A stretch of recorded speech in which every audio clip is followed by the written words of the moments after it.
what we do here on Skiba News Nation, please like and subscribe. And also share with others so we can grow the biggest truth-seeking community on the internet. Huge shout out to all of our Patreons out there. If you like bonus content, you want some extra Skiba News Nation stuff, please go to patreon.com/Skiba News Nation.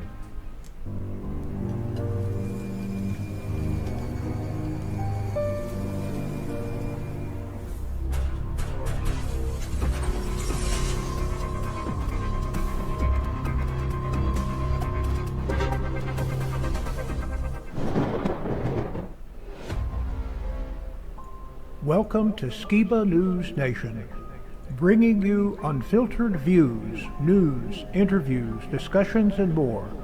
And now, here's your host, Jeremiah Skiba, award-winning musician and son of Rob Skiba. With the son of the legendary Rob Skiba, Jeremiah Skiba, what's up? With my great and insightful co-host, Mr. Jake Graham. Dude, someone should do conspiracy news. It would be 10 times better than what you see on television. It's like I don't even want to wake up.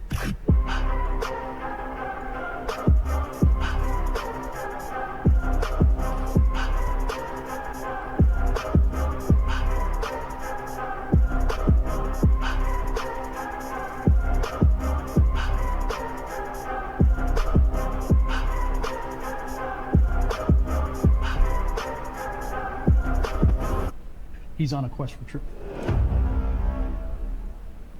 Hey, Skiba News Nation family, I'm here to interview one of the stars of our show. His name is Charles, and he goes by Charlie, but I want to hear what he has to say about everything going on. You know. Charlie, do you have anything to say?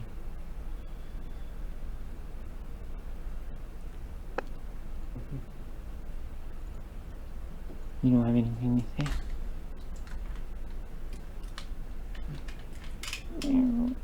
Well, hello, Father. I'm doing quite well. You're a good boy. He's a good boy. This is Skiba News Nation, over and out.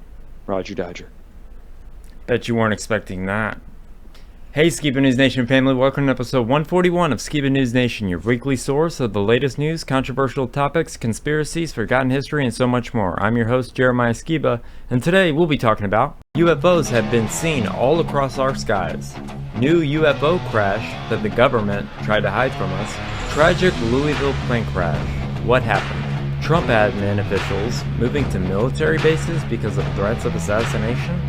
New flock tracking surveillance software tracking your license plates, faces, and more. Biblical-like plagues happening now. Nigeria responds to Trump's Truth Social post. An all-new Opus Corner, and this week for History's Mysteries, we'll be talking about the weird history of Leonardo da Vinci, Chomo or Homo, and what the history books won't teach you, memes, and much more. As always, I'd like to introduce my great and insightful co-host, the second half of Skiba News Nation, actually third because Opa is included, but my co-host Jake Graham. Welcome, Jake. I should do this. Hey, oh, wait. What's up? This was right. I was gonna make sure that you were on the right side. Everything's backwards, but what's going on, man? Oh, we're just getting finished with the TrutherCon edits, and they're looking really good, guys. I think everybody's gonna really look back at these presentations and be like, wow, they were really nailing on some good stuff. Can't wait for 2026. Yeah, man, I'm so stoked for 2026, and also so stoked that Charlie has now decided to step into the limelight. I mean, really crazy. You have a 1 in a trillion cat that can speak English. I posted that on Patreon, and what I captioned it, and this is what I believe. There have been times where I swear that Charlie has spoken to me in English, and I finally caught it on camera. So I'm glad that I don't look foolish anymore, and everybody knows that I have a talking cat. So that's great. Oh man, yeah. Listen, hey, it's crazy what AI can do nowadays, and it is amazing that, like, literally these animals are being given a voice for the first time ever. But it's what we want them to say. not what they're actually saying. Who 'Cause said? Who what said they're that? actually saying could be pretty crazy. Who said that was AI? Gotcha. We never know. I mean, what? What if the craziest footage starts coming out and it's actually real, and that's why AI was so necessary? Is because the suspension of disbelief is gone. We all disbelieve it now because it's AI. There's a good example of that. And our last live, Opa played a clip of a pig that was flying on a drone, and that was real footage of a pig flying on a drone. The guy, he actually made his first drone out of his deceased cat, which is it's all kind of disturbing, I think, but it's just funny. Oh man, we have to have a full segment on what it took to make pigs fly, because I think everybody would love understanding that the old colloquial saying has now come to pass. Yep. Well, you got some good current news for me today? Hey, before we do, I wanted to play a very special video. Now, we're going to have our presentations on Patreon, and so right now, go subscribe to Skiba News Nation's Patreon, help support Link what below. we're doing. And you're also going to have the ability to, for free, see a very special TrutherCon conspiracy kickoff, the introduction of what we had envisioned with TrutherCon, and this is just some behind the scenes and exclusive footage for TrutherCon. Hope you guys enjoy.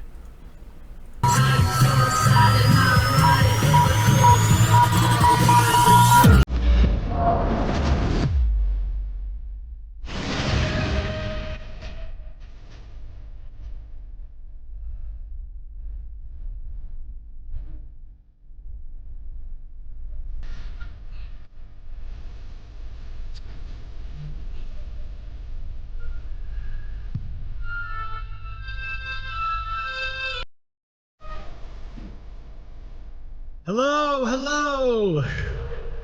Hi, everybody. Welcome to TrutherCon. We're turning it down a little bit. All right.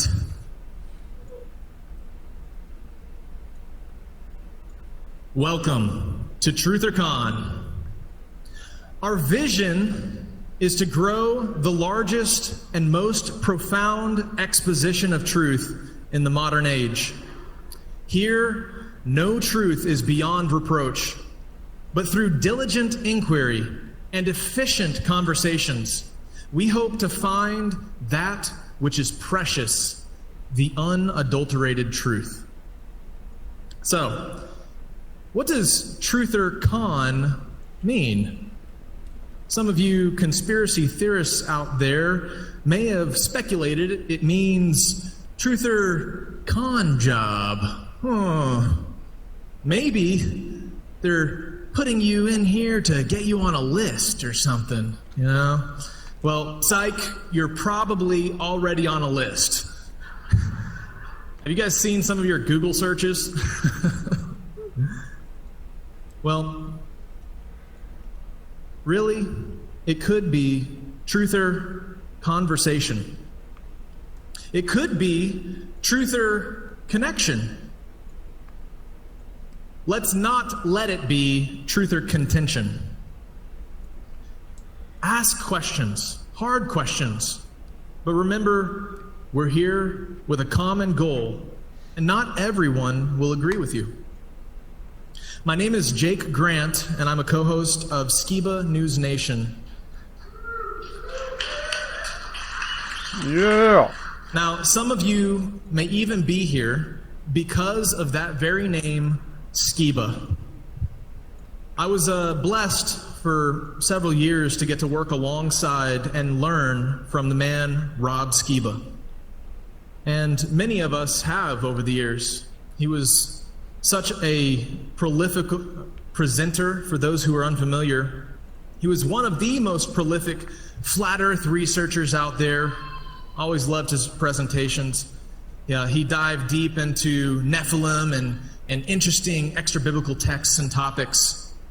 And the one thing that I grew to love and see about Rob Skiba that I came away with my time with him was his absolute love for biblical truth, for the scriptures. And while this conference is welcoming to anybody here, there may be people that are questioning scriptures and the Bible. And we just want you to know that you are absolutely welcome here. And we're here to investigate. But because of us honoring our forefathers, so to speak, and the giants on whose shoulders we're standing on, I wanted to share just 3 verses, and I feel like Rob would have spoken, from the heart and shared some very important verses with you guys to kick this off if he were here. I want to say Psalm 119, 160, the sum of your word is truth, and every one of your righteous rules endures forever. And of course, in the New Testament, John 8:31 through 32, to the Jews who had believed him, Yeshua said, if you hold to my teaching, you are my real disciples. Then you will know the truth, and the truth will set you free. And in chapter 14, verse 6 of John, Yeshua answered and said, I am the way and the truth and the life, and no one comes to the Father except through me. And these are the truths that were more valuable than any other truth that Rob Skiba investigated.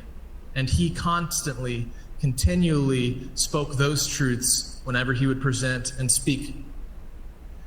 Now, there's another verse that I wanted to read. And recently, in the Dead Sea Caves, there was, in the Cave of Horrors, no less, in 2021, they uncovered new fragments. And I want to read to you what one of those new fragments said. Now, oftentimes we go, oh man, I want a direct message from God sometimes. Really, just tell me how it is, So what better way than, an ancient text, little scroll document that's uncovered in our modern age. And what's fascinating to me is that this little script of ancient scripture was the first Dead Sea Caves scrolls to be found in over 60 years. And this is what that read. Zechariah 8:16 through 17. These are the things that you shall do. Speak the truth one to another. Render in your gates judgment that are true, and make for peace. Do not devise evil in your hearts against one another, and love no false oath. For all these things I hate, declares Yahuwah.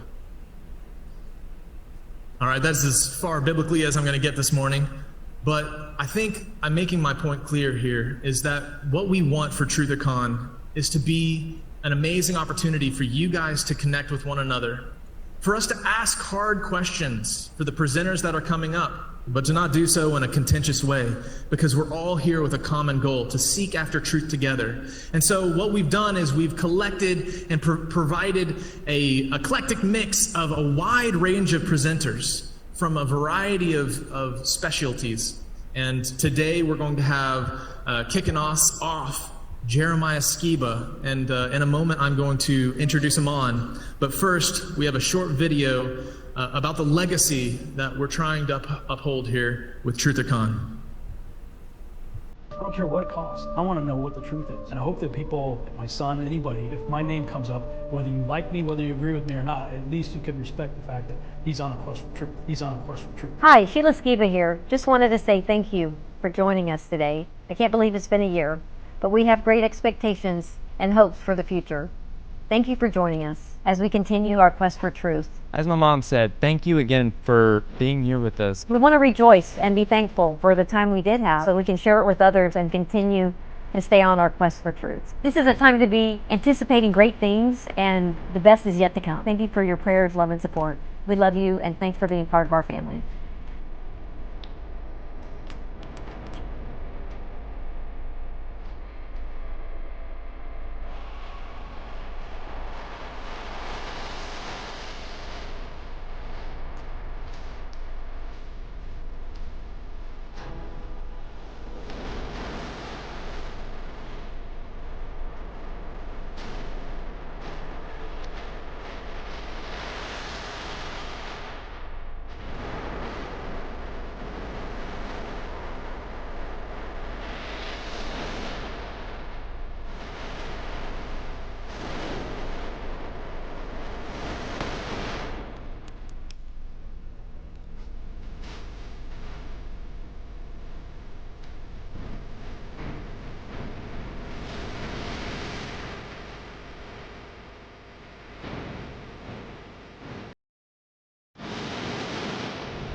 Gosh, that chokes me up. Just I had to make that, but every time it makes, like, I couldn't watch it before my speech. You know, that little intro.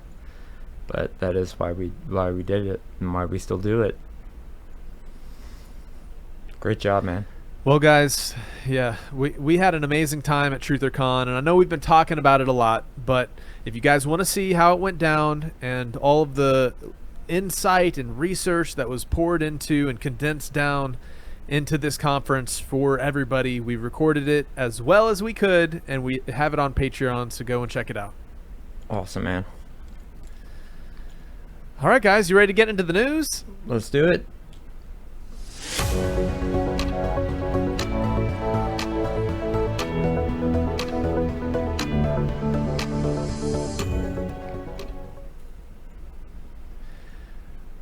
Well, you know, this season is so interesting.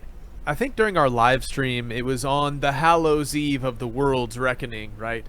And we showed some type of reformed liberal church that was just doing like a Munsters carol or sing-along.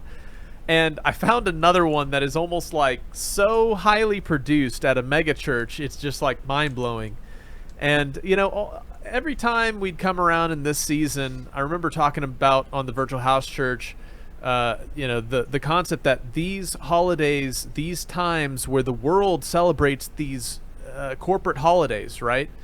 It's a type of syncretism that is the literal wine of the cup of Babel, right?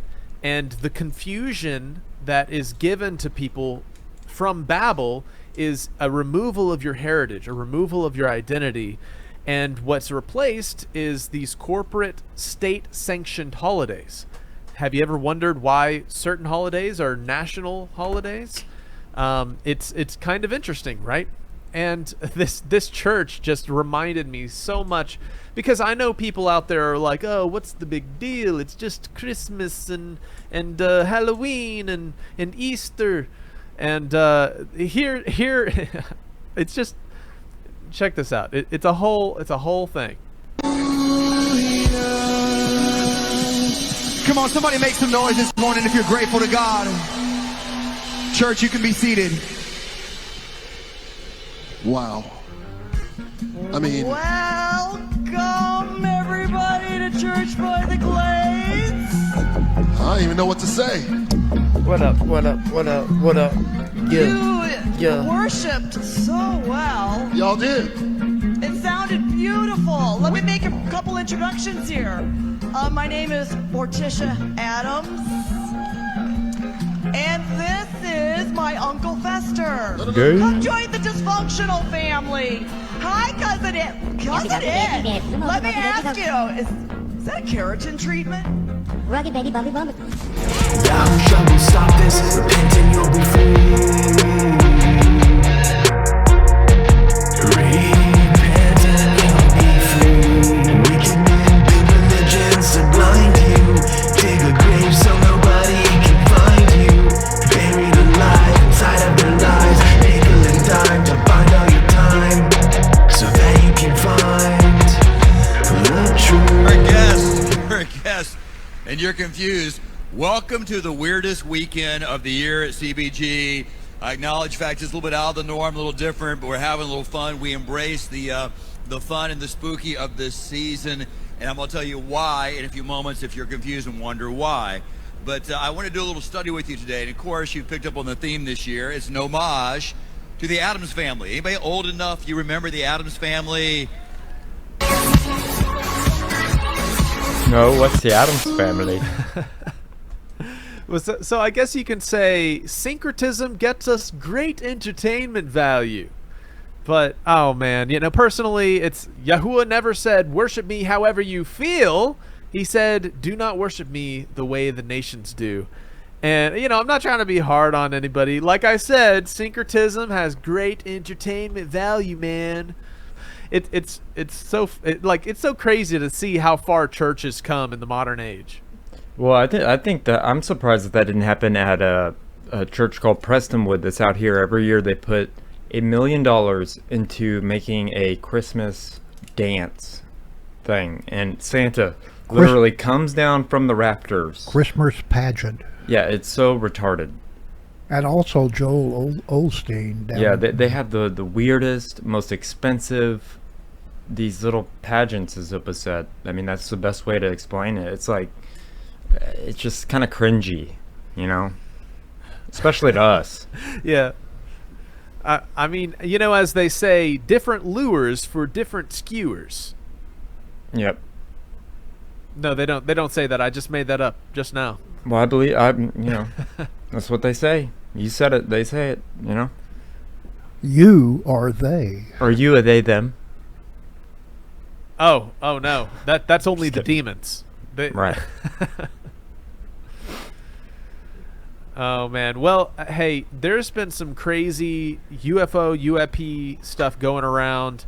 We're going to cover the extraterrestrial kind, and then we're going to talk about some more of the terrestrial known kind that just blew up Louisville.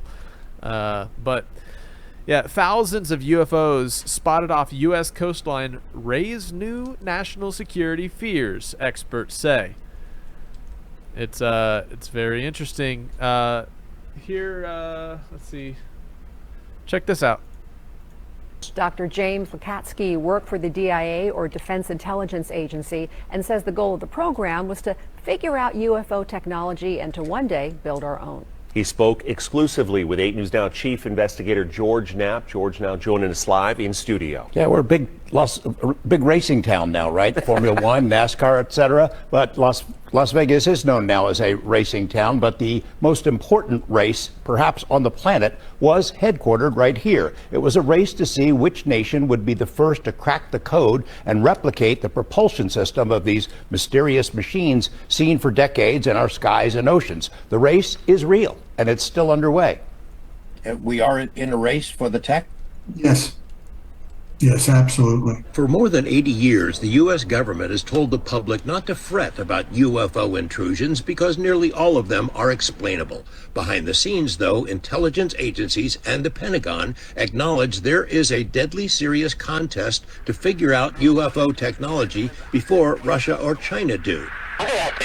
Nevada Senator Harry Reid told us before his death that the race is real and that we'd better win it, which is why he was the primary sponsor of a $22 million secret investigation. And it's not our belief or conjecture or the opinion of the authors. It's facts. Couldn't he have centered his camera a little bit better? These are from official sources. From I know, right? He's such an intelligent Dr. James person. Lukatsky spent most of his career with the DIA analyzing the technology of America's adversaries, weapons that could potentially wipe out the world. He was and is a keeper of secrets and regarded his oath and security clearance as gospel. But these days he is cautiously and meticulously sharing what he can about OSAP, the largest acknowledged UFO investigation ever funded by the U.S. government. Lukatsky designed and managed OSAP, inspired by a book he read about a UFO hotspot in a remote corner of Utah, a place now known as Skinwalker Ranch. Credible witnesses had reported seeing mysterious high-tech objects emerge from holes in the sky. Lukatsky believed this was a potential threat and also an opportunity. You know, we wanted to learn what can be weaponized here, and basically that was our job at DIA.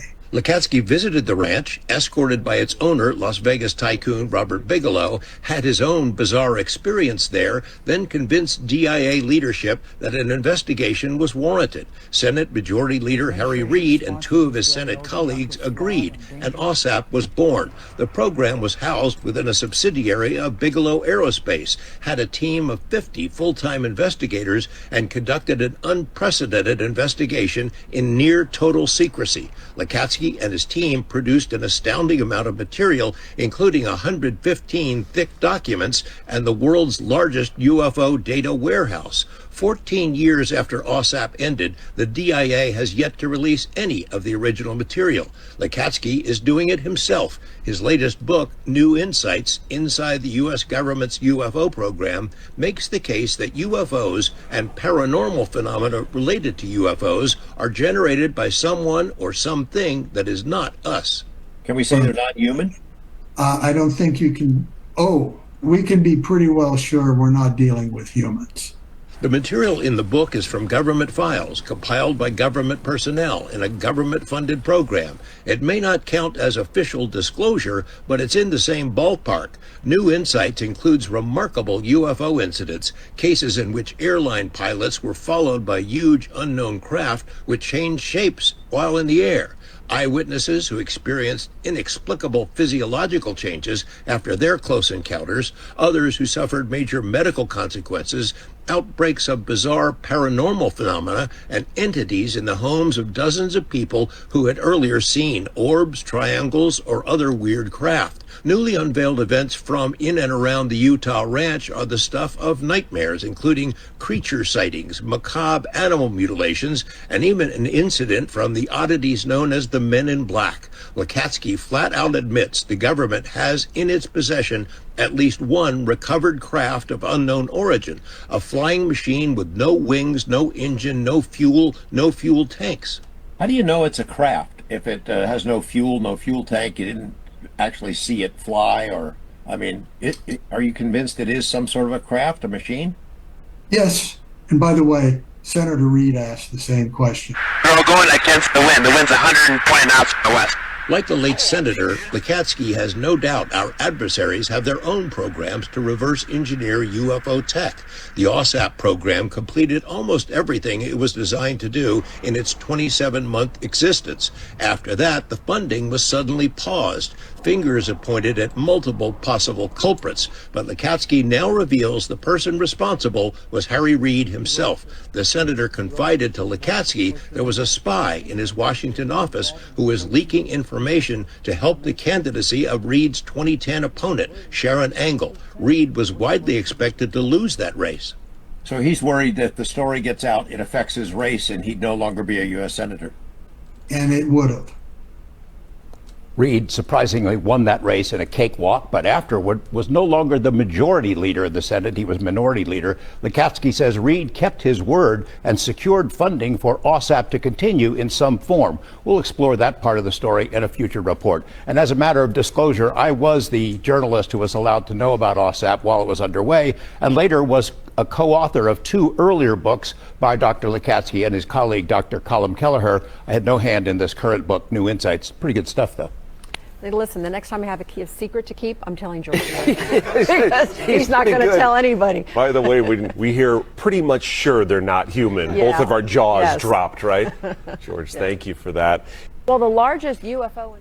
I mean, crazy disclosure is among us now, surely. I mean, people have been waiting for decades for alien disclosure to hit. You're literally living in it, so congratulations. You get to be one of the few that get to hear the full UFO spectrum of truth, right? Yeah, or would you at least that's what they want us to think. Would you ever go to Skinwalker Ranch? I've seen so many documentaries on it, and it's like where these shapeshifters come out of the ground and stuff. I mean, honestly, I probably would give it a little trip. If somebody wanted to fund an expedition for us to go out and get scared by some skinwalkers, and or film it for you guys. We go out there and see some UFOs. That would be epic, man. Yeah. So, guys, if you want us to go out there, you just have to help us get there. Yeah. But hey, leave a comment if we're our next trip's out to the desert. But I have to ask the question: do you know if Skinwalker Ranch is close to Area 51? I don't know how far it is or how close it is. I mean, it's in Nevada. That guy does do the reporter guy does a lot of good research, and he's always done. Even back in the 70s, he did research about Area 51 and stuff.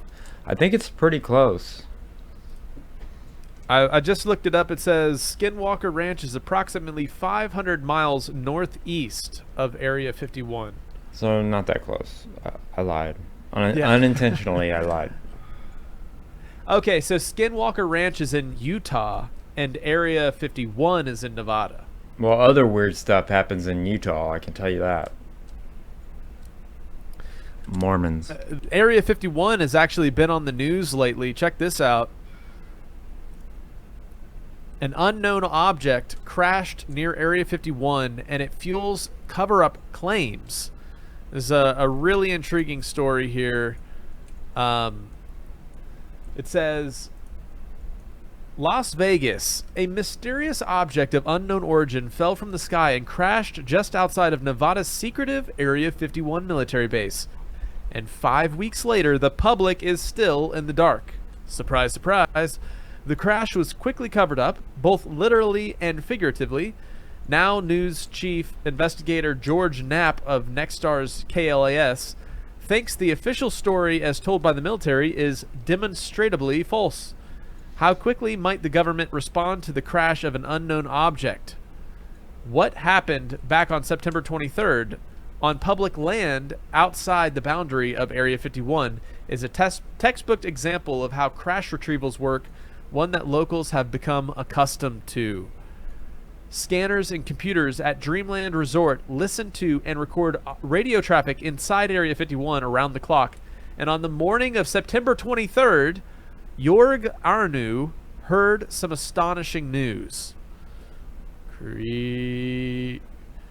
Fascinating. Let's keep reading a little bit.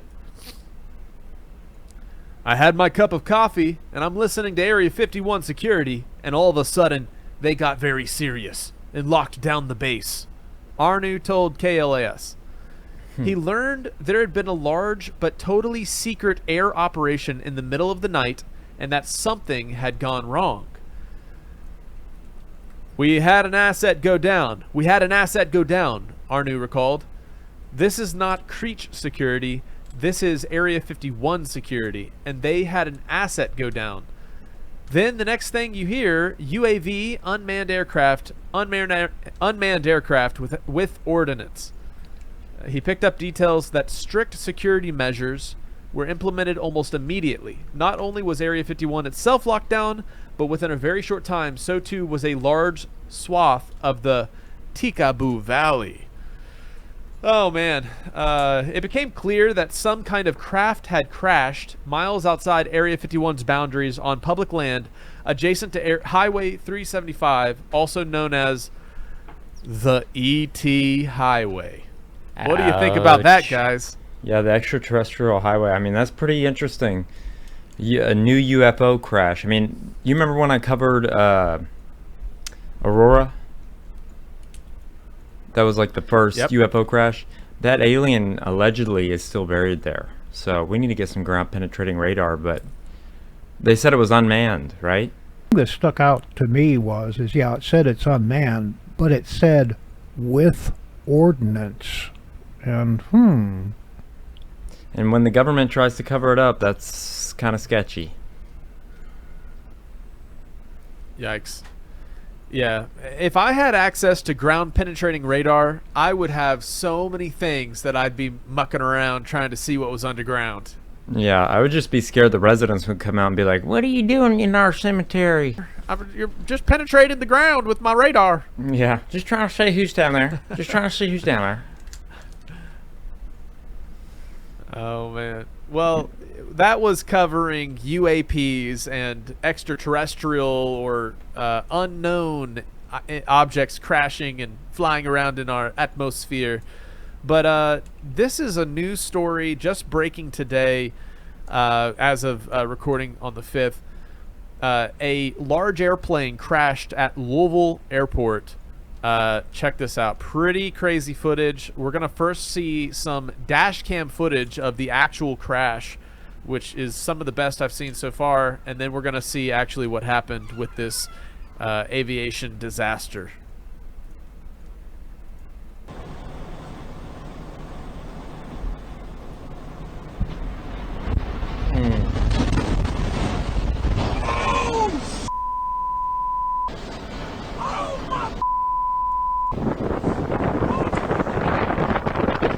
Hey, I'll give that guy credit. At least he got out to try to see if there was anything he could do.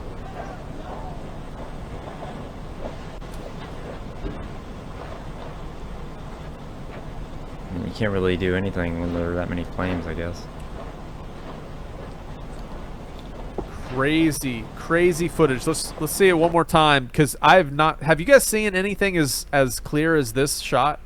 I've got 4. All right, here we go.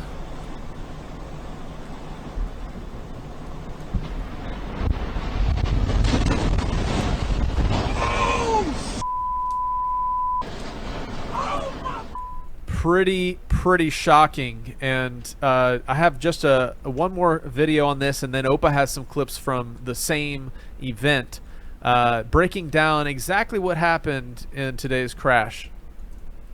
3 dead, 11 taken to the hospital. Those are the preliminary reports after the tragic crash of UPS 2976 today, shortly after takeoff, and I mean barely after takeoff from Muhammad Ali Airport in Louisville, Kentucky. What are the details that we know so far? Well, we don't know a whole lot. We have 4 videos I want to show you so far, showing you various aspects of what took place. But UPS, who operates, their main hub is Louisville, Kentucky, was operating flight 2976 from Louisville to Honolulu, Hawaii. That flight's a little over 8 hours long, about 8 hours and 20 minutes altogether. It's taking, I think, 220,000 pounds of gas, and that's going to be somewhere around 34,000 gallons of gas. And when you look at the video and see the fireball, you can see why that was just such a tragic thing that happened, in so much explosion, so much. The fireball was just absolutely huge, and we'll talk about things that complicated that as well. So what I want to do is kind of take you through the early stages of the flight. The airplane taxis out. They're fully loaded up. They're about at max gross weight as they taxi out. They taxi onto runway 17. They're cleared for takeoff. The airplane then begins its long takeoff roll, and there's a phase in that takeoff roll that is in between what's called V1 and rotate, and that V1 speed is the decision speed. It's the go, no-go speed. In other words, if you lose an engine, you have a massive failure after V1. You can't stop that airplane in the remaining runway that you have. You must go airborne at that point. So I believe that the pilots were past V1, and I know that because the Flight Radar 24 information tells us that they went off the end of the runway at 184 knots. That's well above any rotate speed for an MD-11. Now, this particular MD-11, 3 engines on the MD-11. It was manufactured in 1991. There's been a number of issues with the MD-11 over the years. When I first got hired at my airline in 1991, the MD-11 was the brand new shiny object on the planet, and so we only had them for a few years, and then we got rid of them because they were just maintenance headaches. They went to many of the cargo haulers like FedEx and UPS. UPS now is flying this airplane over to Honolulu, max gross weight, 34,000 gallons of gas as it goes off the end of the runway. As we watch the takeoff roll, the airplane gets barely airborne. You can see the nose of the airplane lift off. The number 1 engine is clearly on fire, and then it settles back in. Let me show you the video that shows you that very clearly here. All right, and there's a trigger warning. This is not going to be easy to watch. Here they are rolling down the runway. I'm going to stop it right there. You can see that the left wing, right where the left engine is on fire. The nose of the airplane is already lifted off. So the bystander who is filming this video gets it just after that moment on the runway where they hit V1, but they haven't quite gotten to rotate speed just yet. And so somewhere in between that, what kind of a no man's land, I've had that gap be as much as 10 to 15 knots of airspeed. It seems like an eternity. After you hear V1, you expect to hear rotate right away. And if it's 10 or 15 knots before you hear it, man, you're rolling down that runway, burning up runway, knowing you can't stop on the runway ahead of you, and you're going to go airborne, and you're hoping that nothing happens. Now, pilots prepare for this all the time, but what happened here, that's not something you can plan for. So they're rolling down the runway. They've lifted the nose off the ground. The ADS-B data says they went off the end of the runway at 140 knots and basically 150 feet of altitude. They're not that far off the runway. The nose of the aircraft, where the cockpit is, might be that far off the runway, but the wheels and the bottom of the airplane is much, much closer to the runway. Let me pick it up from here, and you're going to watch. It goes out of the frame just for a minute. It comes back in, and there's a fireball. So they're rotating just now. They're trying to lift off, and here we go. They get a little bit of airborne. They go out of the shot. The shot comes back in, and boom. That's right past the blast fence at the end of the runway. They've just barely cleared that by inches. And then, and we'll show you a picture of the top of the first building that they hit. There's this rut down the first top of the building. That could have been the landing gear. It could have been the left wing. And I'll tell you why in a minute. I think it's the left wing. I've got more video to show you. And now they create this huge fireball, and the airplane goes for what seems like almost a mile. I'll show you that at the end, the video of how far this airplane went. how do I know that they weren't rejecting the takeoff when they went to the end of the runway because of how fast they were going? Typical rotate speed at this gross weight is going to be somewhere around 135 knots altogether, 140 maybe at the top. They were 45 knots past that. They were past that decision point and they were taken off already. They just simply couldn't get enough lift to get very far airborne, just enough to clear the fence. The airplane settles back in. I want to show you a FlightAware video that we put together, and we're just going to run this real quick, this FlightAware video, and let's start it now. That FlightAware video just goes for the duration of the flight, which was no time at all, and you can see the line going from left to right. The airplane begins to accelerate just a little bit in speed. It kind of wobbles around a little bit. The information is not very accurate on the ground, and then when it finally gets to the end, it's at 184 knots, and that's all we can really learn from that ADS-B data on Flight Radar 24, is that this got to 184 knots before they plowed off the end of the runway. Let me show you now another video of the vantage now from a CCTV, all right? It's a closed-circuit TV that's taking a look at the airplane after it settles back in, and it's beginning now to crash. Here we go. Now watch from the right side. Now I'm going to stop it right there. You see the airplane coming in. It's already on the ground, and it's already, the fireball is forming behind it. All right, I'm going to pick it up here, and you see the airplane right there. I'm going to stop it. It's on a knife edge on the left side of the aircraft as it then plows through a bunch of buildings and parking lots and everything else as it continues the carnage in front of it.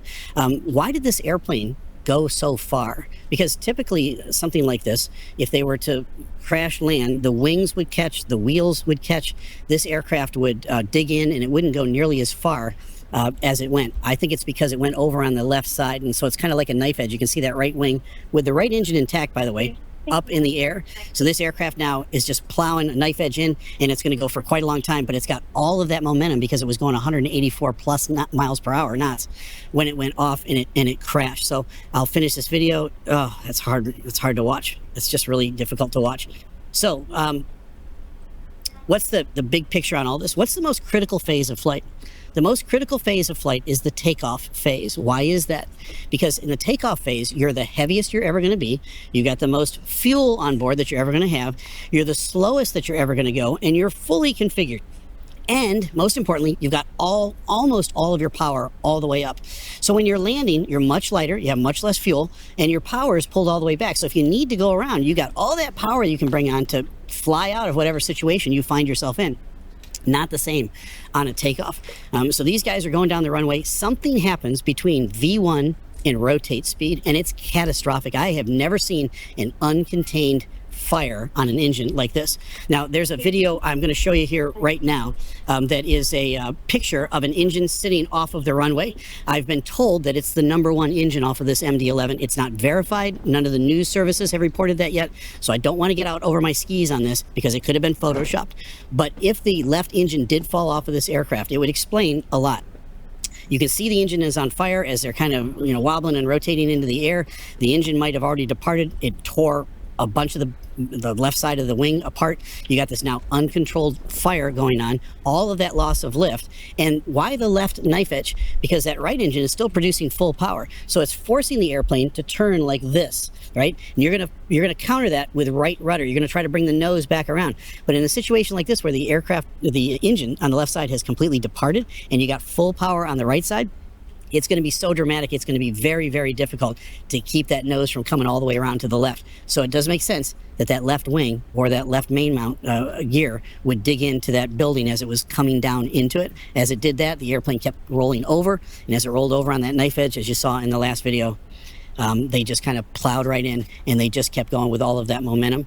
There have been reports now I've listened to on several news agencies. Reuters was reporting that they hit a fuel farm or a fuel tank off the end of the runway, and that's why that huge big ball and why the fire continued for as long as it did. I'm here to tell you that 34,000 gallons of gas is about 3 times as much gas as the airplanes that hit the World Trade Center had. I was originally scheduled on that first airplane, and typically a flight from Boston to Los Angeles would, on a 767, you'd take around 85 to 90,000 pounds of gas, maybe 100 on a rare occasion. They've got well over 2.5 times that much fuel on this MD-11. There was a shot from a helicopter, and you can see the long trail of fire that goes out. It seems like forever. It looks like it's almost a mile off the end of the runway, and it's just really, really difficult to see that image because that airplane had so much momentum when it went off the end of the runway. But what we know at this point for sure is that left engine was on fire. It was an uncontrolled flame out of that left engine that expanded to the left wing. It would kill almost all of the lift on that left wing. You have full power on the middle engine and the right engine, but not enough for them to continue to get airborne at the very, very high gross weight that they are on a trip all the way to Hawaii. They limp a little bit into the air, then they lose lift and they wallow back down to the earth. They hit that first building, the airplane rolls over on its left side in a knife edge. All that momentum continues to take it on for quite some distance, almost a mile. And what we know at this point is all 3 pilots have been reported dead by the major news agencies, and 11 people at least at this point have been taken to the hospital, and more, I'm assuming more, there's lots of missing people that they haven't identified yet. So when day breaks, I'm sure we're going to get updates as we get updates on this and more information. Wow, that was very thorough, but Opa, I know you probably have some additional perspectives we should definitely check out. Yeah, I just have actually probably some of the same videos he has, but there were 4 really good videos that I found.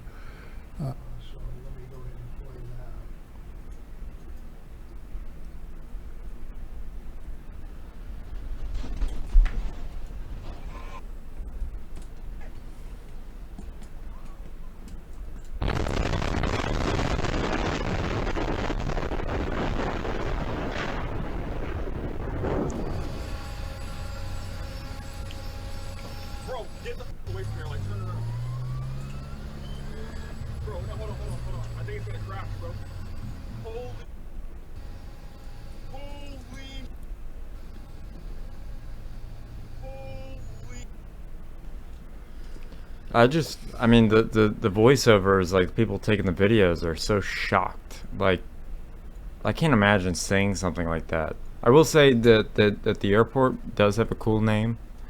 It was the Muhammad Ali Airport, but that's heartbreaking. So I pray for the families, and I can't imagine. Yeah, it's man. That's the airport. The airport that I met Mike Tyson in. No way. Yeah. He was coming off the plane, and I was standing ready to get on the plane, and he stopped, and we shook hands and talked for about maybe 2-3 minutes. How you doing? And talks, now kiss. He had huge hands. He could have wrapped his fingers around my hand twice. Did he have as big of a lisp as he does on camera? I don't know. I didn't notice. I was just sort of awestruck by him stopping and even saying something to me. Yeah, he's a big guy. That's really cool that you got to meet him there. And as to Jeremiah's question, my great granddaddy used to say, the reason I don't fly in airplanes is because, as the scriptures say, lo, I am with you even until the end of the age. It reminds me of that we too low, crash bang ow. What was it? We too low, crash bang ow. Oh, what are the other ones up there? There are 2 other ones. I saw the clip the other day and it made me laugh. Anyways. Yeah, I heard Kristen and her husband flew down, and he hadn't been on a plane for several years. A long time. I want to say it was like 15 years, but they were gonna drive, and then I think they were having car troubles or something, so we booked him a flight, and he did good. That's what they were saying, that everything went well, and I'm glad they made it down here and they made it back home safely, so that's all that matters. But yeah, I get it. I mean, and I fly probably more than I fly more than they have in a while, and it still scares me just boarding. I'm like, oh man, I could die in this tube, And then Lindsay's like, I can't even think about it, like that we're in the air, like it's like we're in a simulator or something. Like, she's very smart about, like, what is it called? I don't know, just taking her thought off of that and just like nothing happened. Well, you got to think about this. I flew over 2 million miles and never thought about crashing. Wow. That's Wow. You're in a special air travel club, aren't you, Opa? Yeah, I've got a special million miler, whatever they call those things. But I haven't flown for a long time. But back when I was working, I flew everywhere. I flew all around the world. Well, I flew everywhere, man. I flew everywhere, man. We should remix that song. Yeah. I mean, with how sudden that crash happened, I remember when I jumped on here earlier, you guys had already been discussing the crash, and you brought up the question, would you want to know?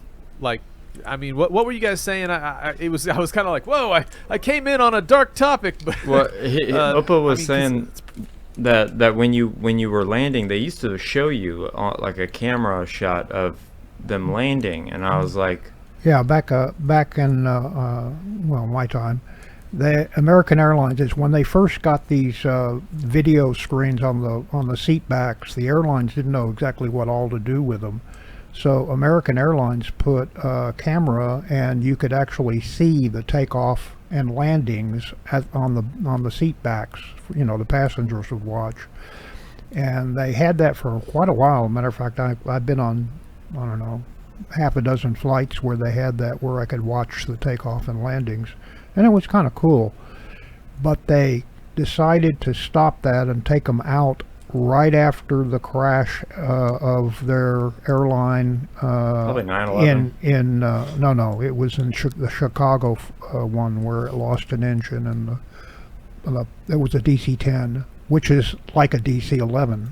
Or an MD-11. So that's why I was asking Opa, would you rather know that you're about to crash and die? Or would you rather just not know that anything's wrong in the cockpit, like Ronnie Van Zant did when we talked with Gene Odom?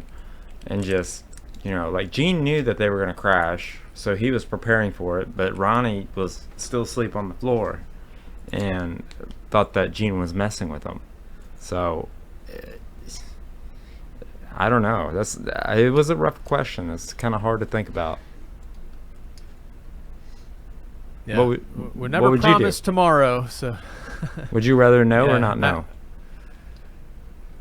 Oh man, I mean, definitely don't do what they tell you to do, because that there's a myth that they tell you to do that, so the seat in front of you will literally break your neck and you'll die. Because if you live, they have to pay for your insurance. Like, they got to pay millions of dollars. You heard that before? Didn't you cover that one episode? It sounds like an insurance conspiracy that just might be true.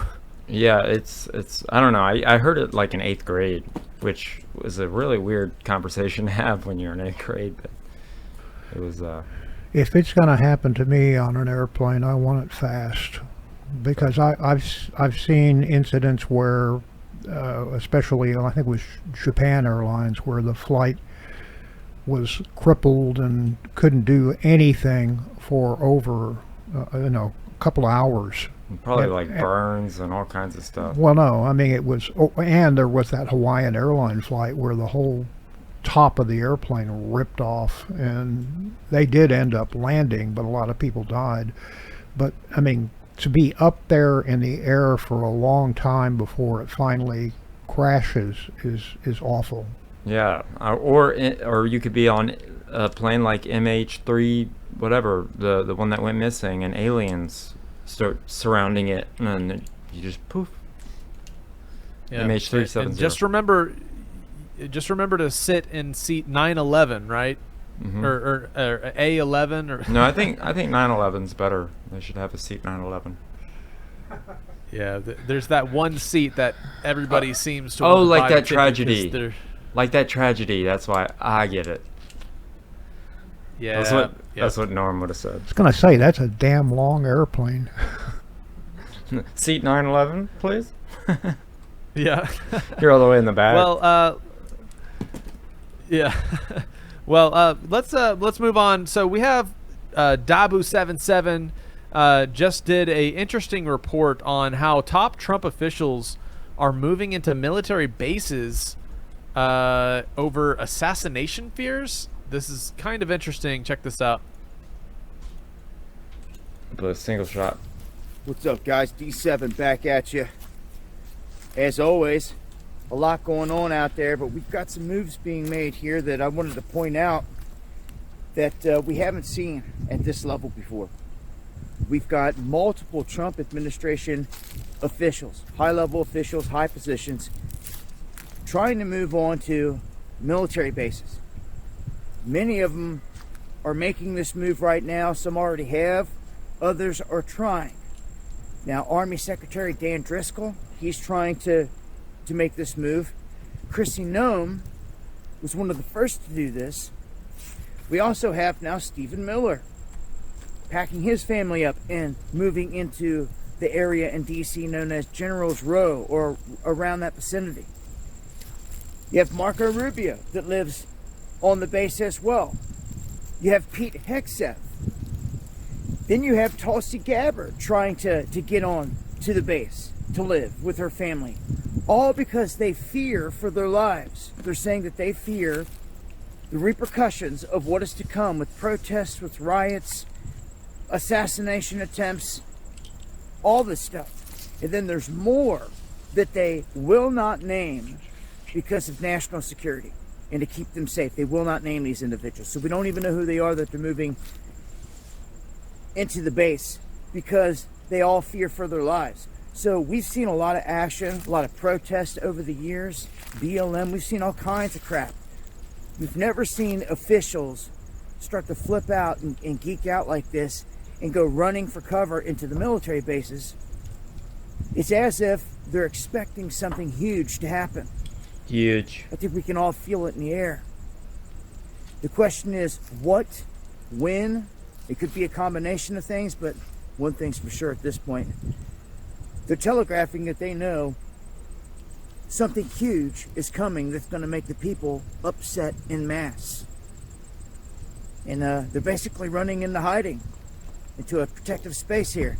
And I expect more to follow. If I get names on these individuals they're trying to keep under wraps, I'll update. I'll let you guys know. Make sure to follow me on X as well. And join me for the live streams Monday, Wednesday. All right, thanks Dabu for the short report there. He's from Kentucky as well, so I don't think it's correlated with our Kentucky crash, but just interesting that they're all moving to protected zones. It reminds me of the beginning of that Armageddon movie with Frodo. You know what I mean? Yeah, I mean, it's sad that that's the world that we live in now. You know what I find interesting is they're moving onto these military bases, right? And if there's ever going to be long-range missile strikes or something like that, those are the first targets that are going to happen. Well, we have a Golden Dome, remember? Yeah, that's so true, Opa. It's like they might be protected from us, but will they be protected when they're the #1 target of those that are not us, right? Yeah. Yeah, there's a lot of things I've been questioning politically lately. I've been really kind of torn because of all the Israel stuff. I know it's a hot topic. I don't really want to get into it, but there's some questionable things that I just, you know, I won't get into it. I'm gonna cut that out. Well, regardless of why people are moving to these safety zones, there is something that is being prepared for, and there's even more evidence. Check it out. Deputy Chief of Staff for Policy Stephen Miller and Homeland Security Secretary Kristi Noem now live on military bases. They are among at least 6 senior Trump administration appointees to do so in the Washington area, leaving them both isolated from the Capitol they helped govern and sheltered from political violence, but also protest. Joining us now, staff writer for The Atlantic, Tom Nichols, and staff writer for The Atlantic, Michael Schur. Michael, what's the deal with this? Well, you know, some of these people had moved on to bases months ago. Marco Rubio, the Secretary of State, Pete Hegseth, the Defense Secretary, I think they just liked the convenience of it. Some of this is because of concerns over security threats and increased precautions that were actually taken after the Charlie Kirk assassination in September. In the case of Stephen Miller in Northern Virginia, there was a protest group that was sort of harassing his family, putting out flyers with his address, chalking his sidewalks. Their family basically decided it was too dangerous after the Kirk killing. There's another senior White House person who we are not naming, who's moved to a military base since Kirk because of a foreign threat. And then Kristi Noem moved around the same time, but she moved out of her apartment in Southeast because there were pictures run in the Daily Mail basically showing the building she was living in, and that made her uncomfortable. Tom, let's talk about nuclear weapons. The president says he wants to resume testing. We are in the middle, I believe, of upgrading our nuclear weapons. Do any of these need to be tested? But just before the meeting, John, Donald Trump issued an immediate nuclear weapons testing order. Washington hasn't conducted any such nuclear tests since 1992. Here was Donald Trump. We have more nuclear weapons than anybody. We don't do testing. We've halted it many years ago.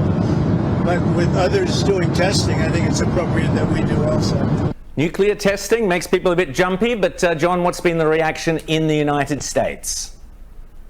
Well, as usual with things Trump, it's been hysterical. You know, the liberal press makes it sound like World War III is about to break out, and it's all Trump's fault. What's going on here is that the Russians announced the successful test of a nuclear cruise missile and also a nuclear torpedo. So they've walked away from the moratorium on nuclear testing that every country has recognized, I think, for more than 30 years. And so Trump is now responding to that.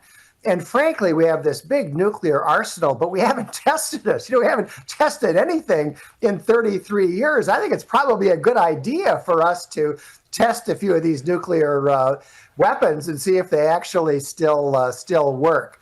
That's easier said than done. It's going to take some time to set up a test. We'll see how far this actually goes. But personally, I think it would be a good thing if Trump does follow through.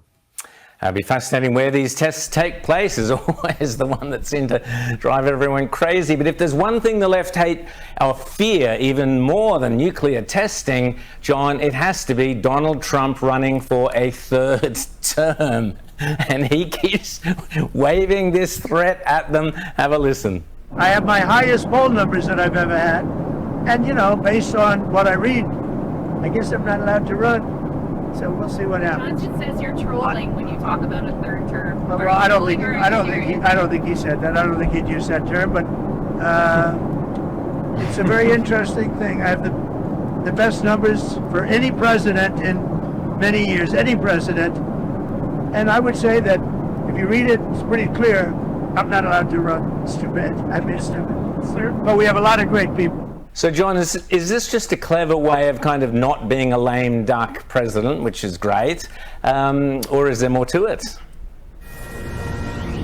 All right, earlier tonight on Truth Social, President Trump announced that he has ordered the Department of War to start once again testing nuclear weapons and wants that process to begin immediately. He said the new testing program is in response to other nations testing their weapons. Here with a lot more on that as we await the start of this historic sit-down between the president and President Xi of China. We have Senator Tom Cotton of Arkansas with us. Senator, good to have you. I can go back. I'll read the entire statement because I think it's deep and I think it's profound and I think it's important. And I think it really is a moment that we better pay very close attention to. And as blunt as the president was, he was blunt here. The U.S. has more nuclear weapons than any other country. This was accomplished, including a complete update and renovation of existing weapons during my first term in office. Because of the tremendous destructive power, I hated to do it, but had no choice. Russia is second. China is a distant third, but will be even within 5 years. Because of other countries' testing programs, I have instructed the Department of War to start testing our nuclear weapons on an equal basis. That process begins immediately. Thank you for your attention to this matter. Your take on that? Well, Sean, I think President Trump is once again reflecting sentiment that President Reagan had in the 1980s, they both regretted the necessity of nuclear weapons.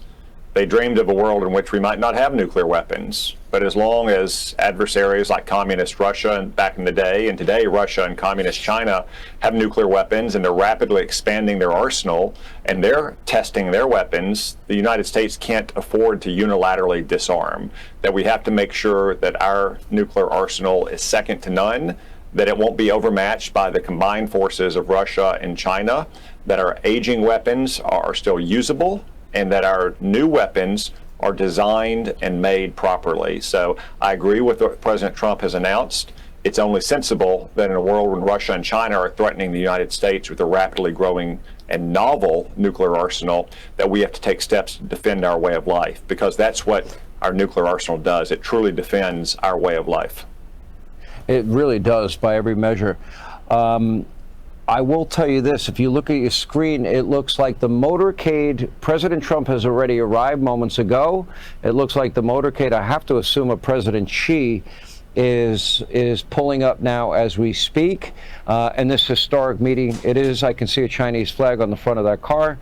And again, on the agenda, the importation of American agriculture, specifically soybeans, TikTok, rare earths, tariffs, the importation by China of Russian oil, and I'm sure issues involving, Taiwan and other issues around the world, fentanyl, a lot of heavy things on the table. I did talk to the president briefly.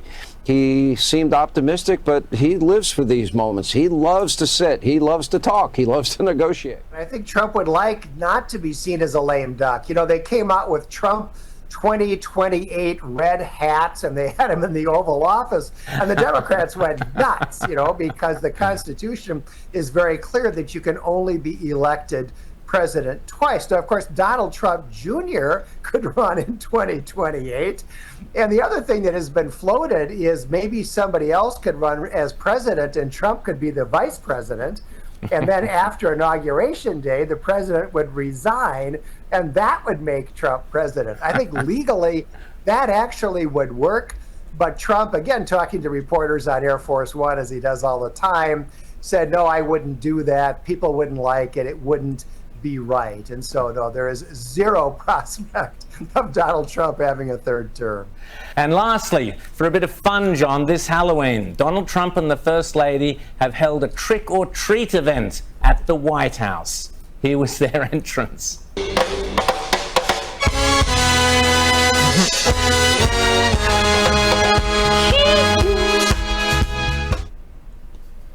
John, he's the greatest performer of all time. What do you think? Well, of course, the liberals will never admit it, but Trump is entertaining. Trump is fun.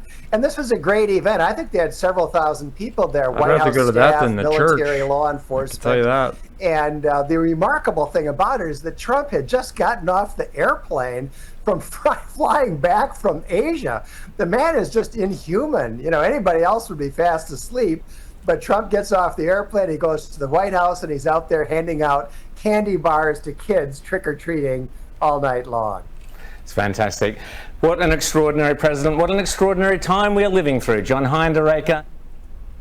Thanks to Jason A. for that segment. Yeah, it's so interesting how much Sky News loves Trump. They're just like, they eat his content up, man. They love everything Trump. Well, I think it's because the same people that own Fox, the Murdochs, own Sky News, but they cover, I feel like they do cover Trump more than Fox News does sometimes. It's kind of funny. In a more positive way. It's almost as if Fox News is trying to take a step back and be like, oh, we're the unbiased news source again, but because they're trying to sweep up all of these disenfranchised Democrats, and then they're letting Sky News be the real, Trump-centric, because they're not even in America, so it doesn't matter. They can love Trump all they want. That's not MAGA. That's Australian MAGA. Yeah. I think they might just envy somebody like Trump. Like, they want somebody like Trump over there, because apparently it's pretty bad when it comes to, crime and stuff. So. Makes sense. Well, the one thing that we do have coming in the future that will be in common with Australia, is the surveillance state ramp up. This next segment is pretty interesting. We're starting to see surveillance being rolled out all across the United States. Check this out. And concern over a network of surveillance cameras that can find you all over the valley. Yeah, and they're called flock cameras, and they're not the typical red light camera. They collect and then share your data. Okay, you know how they say birds of a feather flock together? Well, some communities around the country are coming together to fight against what they say is a concerning form of surveillance. AI startup Flock Safety is building an army of police tech. They are most recognizable for their automatic license plate readers you may have heard of, which snap a picture of the car's plate as it drives by. Police say the technology helps them solve crimes like kidnappings, murders, and stolen vehicles.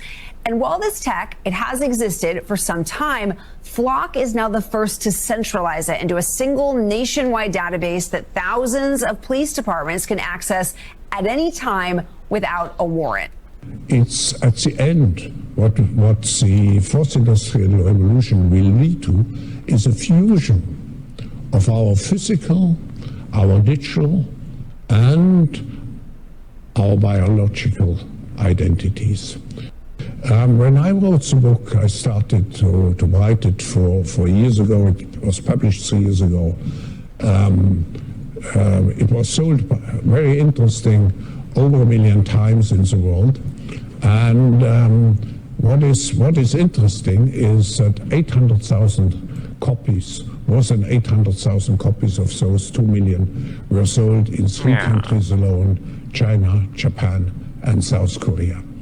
You may be interested, who was the biggest buyer with 16,000 copies at the same time?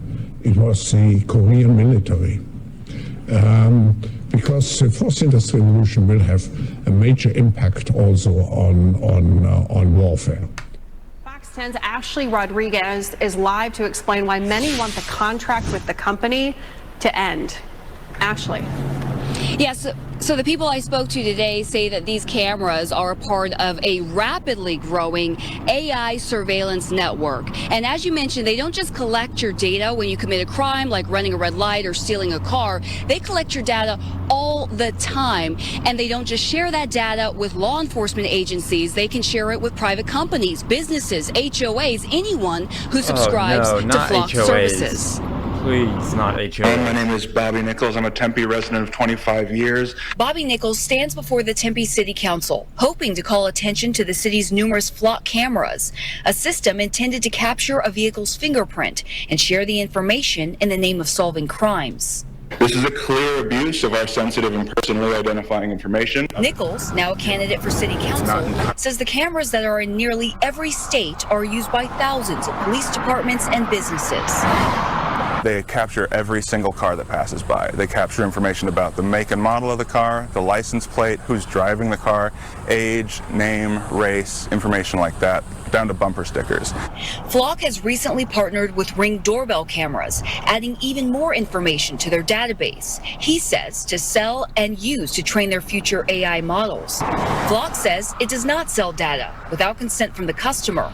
But when the customer is police departments or businesses, it's not clear where your personal information will end up. Flock can record different meetings that people go to, medical or religious institutions, and can build out basically an individual schedule based on tracking where their vehicle goes. In a statement to Fox 10, Flock pointed to agencies collaborating with Homeland Security in Michigan to crack open an online child trafficking ring. But citizens point to other examples of personal data being shared. And in one case, there was a woman who attempted to get an abortion out of state in Texas, and Texas used Flock's database to track her around the country. But there is concern. Flock has built in a back door where subscribers, including ICE, can still access the personal information of millions of unaware people. So it's a real concern of who is accessing data that is stored by Flock and for what reason. It's a real concern on our right to privacy. At the same time, we are witnessing rapid technological advances with many opportunities, and with artificial intelligence, rapidly transforming our production and our lives. And breakthroughs from the fourth industrial revolution provide new opportunities for global prosperity and growth. All those factors will have a profound impact on the future of humanity, provided we are able to work together. To drive future economic growth, we must embrace innovation and foster collaboration across sectors, regions, nations, and cultures to create a more peaceful, inclusive, sustainable, and resilient future. At this critical juncture, the active participation of all stakeholders is essential to ensure a sustainable development path. I'm delighted that close to 2,000 leaders from multiple sectors, representing some 80 countries and regions, have come to Dalian for this year's meeting. Right. So the U.S. has had for years these cameras that record cars' license plates as they drive by certain highways, spots, intersections in towns and cities. But what communities across the country are pushing back on now is that Flock Safety has for the first time created this centralized database where more than 3,000 law enforcement offices across the country are working together, sharing real-time location information of everybody that drives by. None of them need a warrant to access it. So I spoke with half a dozen people from a range of political affiliations who are pushing back. And there's definitely something in the air. For some people, it's this looming sense that as tech tracks us more and more, they're getting sick and fed up of feeling like they're being tracked, and these cameras are the biggest example of that. For others, it's the reality that even though Flock no longer contracts directly with the Department of Homeland Security, local police in sanctuary cities even have been using Flock contracts to look up drivers' locations on behalf of ICE to aid with investigations, and they want to stop their local police, their tax dollars from doing that. I see. You know, Kevin, we know that this kind of tech is growing in popularity. It has been for some time. Do we know if it's actually solving a significant amount of crimes and really helping police across the country? I mean, yeah, Flock has a range of solved cases. They'll have local police come on and testify that, yes, this technology was helpful to close an investigation. A spokesperson there told me that despite the price tag, it's a crucial tool for understaffed police departments in particular. Okay, so crucial infrastructure for monitoring civilians without warrants. Very interesting. I always said they'd be bored if they were tracking me because I don't do anything bad, I don't think. Maybe I speed every once in a while, but like once they brought up the HOA, that's when I have a problem because if things don't, I'll just say this. If our HOA, you know, doesn't do what they said they're gonna do, I'm gonna expose it here on Skiba News Nation. It's pretty messed up. But if they're using Flock, I will. That's the final nail in the coffin. Let me correct something that you said earlier, Jeremiah. Sky News is, as of 2018, was no longer part of the Murdoch ownership. It became part of Disney when Disney took over 21st century or 20th century, and Disney ended up selling it to Comcast, which is Universal NBC. And so what they did is they put Sky Network in under Universal NBC News, the news. But I was right in saying that the Murdochs did own it at one point. Yeah, they did. But as of 2018 and beyond, it was part of Comcast and NBC Universal. I'm just so glad Disney doesn't still own it and that they sold it, because then it'd be they put a chick in it and make it gay. Well, they never owned it long enough. I mean, it was right after their acquisition of Fox. What are we, The View? Legal note. Well, no, I appreciate that information because I've been saying that forever. Yeah, basically, it's interesting it's still interesting that Sky has, really does like a lot about the US. Trump, and being part of MSNBC, NBC News, and all that stuff. I don't know. It's kind of weird. Yeah, that's kind of weird. Very interesting. So I have a thing for that. You remember that guy that we talked about with Dave the other day? I don't want to give anything away, but the guy that thinks that everybody's really alive. What if the World Economic Forum guy is really Adolf Hitler? Because, I mean, if they say that Bob Joyce is Elvis and there's like a 20-year age gap, and that's okay, then why can't this guy be Hitler, right? I mean, if anybody figured out how to live longer than they were supposed to, it was the occultists and the Nazi army. And I do believe Adolf definitely escaped to Argentina. Hunting Hitler documentary almost blows that theory out of the water. I mean, the skull that the Russians presented saying it was female. Hitler's skull was a female. The whole thing, fishy. You finally watched it, man. The towns. I'm so excited. The towns of blue-eyed, blonde-haired Brazilian people that are like. Did you watch that recently? Not recently, but it definitely convinced me that Adolf escaped to Argentina, if not first to Antarctica. And they were good at digging tunnels. I will say that. Yeah, I'm so glad that you watched it too, because me and Opa, I'm sure Opa's watched it, right, Opa? Oh yeah. I mean that they did so much research in that documentary. It was like you couldn't deny the fact that he escaped. The only thing that I didn't like was, like all documentaries like that, it could be cut into 1/4 the time. Yes. Yeah. A lot of filler. They like filler because they want your screen time. Just like the Kardashians, they like the lip filler. Yep. What a prophetic metaphor, like what a poignant metaphor there for lip filler, if you know what I mean. But hey, here's another quick story. I think it's relevant to this monitoring state that we are entering into. While apparently the what was it called? What was the network called? Flock? The Flock. While the Flock network can be recording you from every street corner, the FCC doesn't want you recording yourself from old DJI drones. So the FCC has just recently cleared the path to retroactively ban DJI drones in the U.S.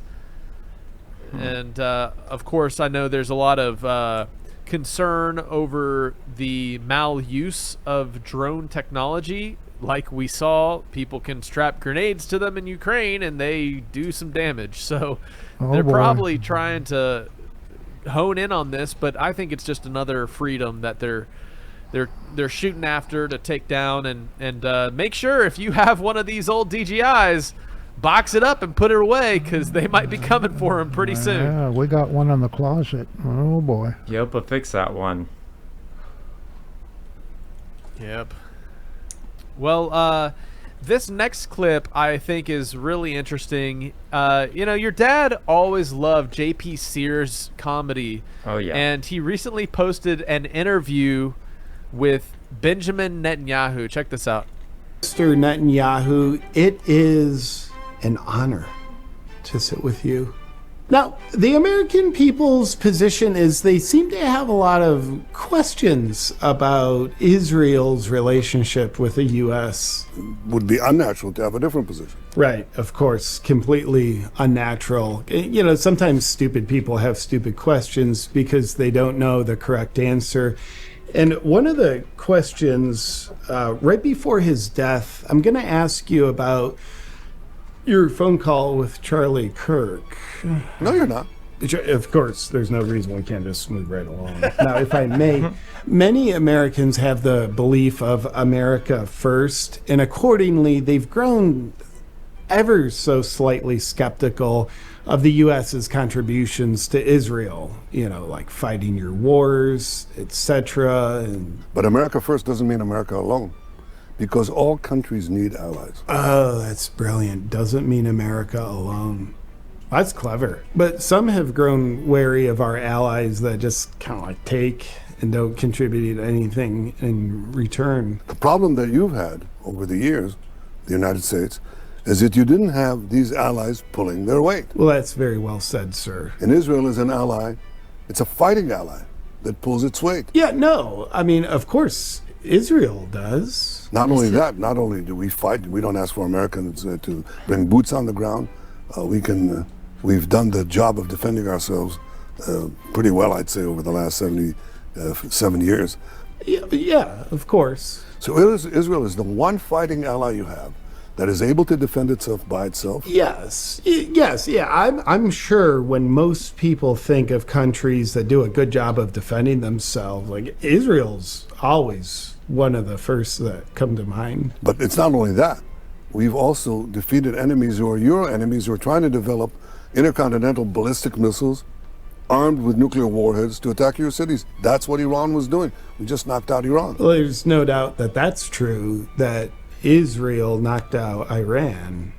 Yeah. I mean, you basically had them on the ropes, and then the U.S. came in with their stealth bombers and took out their underground nuclear facilities, perhaps even in a way of trying to take credit for you having already knocked them out. And what we have, you have. Right. Yeah, of course. On that, what Israel generously does for the U.S., for a few people out there that don't know, what would you say that is? But the other thing is the technology. You know, Iron Dome, Israel developed it, share it with America. Iron Dome, I don't think we have that. Arrow missiles, they shoot these missiles from the sky, way, way up in altitude, developed by Israel, co-shared with America. Missiles shooting from the sky, that's very uncommon technology. I mean, we certainly wouldn't have that if you, our great ally, hadn't shared with us that way that all missiles seem to work. But also, Israel helps with intel. Mm-hmm. Yeah, some would say you're really known for intel. It's true. We share everything we know, and we've saved a lot of lives. Mm-hmm. So you're sure you share everything you know with us? People probably don't believe it, right? I'm very positive that Ben Shapiro and some others believe it. Now, on that Israeli intelligence note, you've got a tremendous reputation for doing a great job of gathering intel, and some just wonder how you do it. And on that, I don't know if you would have heard of this guy named Epstein and this whole situation surrounding them and who he might have been working with. But do you know anything about him? Smashed. I'm afraid that's correct. He's sadly no longer with us. But one of his victims has said some interesting things. Her name's Virginia Giuffre. Smashed also. Yes, sadly, she very unexpectedly passed away also. But Mr. Prime Minister, and forgive me for even bringing this up, there are extremists in the U.S. I don't trust. And they conjure up this idea that Epstein was working with Mossad, and I don't know why they say that. Why do you think that is? It's related to an underlying hatred of Jews that permeates the centuries, unfortunately. Yes, of course, Mr. Prime Minister, I suppose this is a good time to play the victim card, which you do so very sparingly, I might add. I don't know why people would have had that question about you. It was a horrible thing. It was the worst atrocities committed on Jews since the Holocaust. I'm very sorry you had to live through that question. I can see how that was just as bad for you as the Holocaust. And my father was a great student of history, a great historian. Oh, it says here your father was born in Poland with the last name Milikowski. Later it was changed to Netanyahu because it sounds a lot more Hebrew. Which it does. I think Netanyahu has a much better ring to it. And that's going to be very good for Israel? Of course, Prime Minister, and I think it has been. Oh, speaking of history, I know there's this thing about the Rothschilds betraying actual Judaism and forming this so-called Zionism. And that eventually led to the establishment of the State of Israel, and the Zionists have been the shadow government running the world for the past couple hundred years or so. Do you know anything about that? Or no? But we still have things to do to complete the victory. I'm sure the Zionists are just very misunderstood by people like Alex Jones, Tucker Carlson, Candace Owens. Could you clarify for us what you guys actually do? I don't know. We drink the children, the blood of children, and all sorts of crazy things. Oh, I don't think you do. I think you're just saying that for ratings, wouldn't you say? You know, when I first became prime minister in '96. Might I add, 96 doesn't even seem that long ago. For someone still wanting to be in power 30 years later, I mean, you gotta be getting worn out. Maybe retiring soon? We're not there yet. Not ready to retire yet, but soon, I'm sure. Well, Mr. Prime Minister, I've got to wrap this up. I've got a pickleball court reservation at noon. So any parting words for Americans about our relationship with Israel? It did start World War III. Well, not yet. You haven't. That's correct. Hey, I'll be honest with you. I am not getting any younger. And as much as I like to take care of myself... Man, I love that he does that, because Weird Al did that in the 80s and on MTV, and when MTV went away, nobody did that. We could totally do that. That would be awesome. And I can't believe he even said... Why would he even say the blood of babies? That's kind of a weird... I mean... I know it's not AI. A lot of that could be taken out of context. Well, yeah, of course, but it's for humor purposes, but it's still weird to say. Yeah, so obviously there's a slippery slope in terms of the modern anti-Semitic, anti-Jewish movement.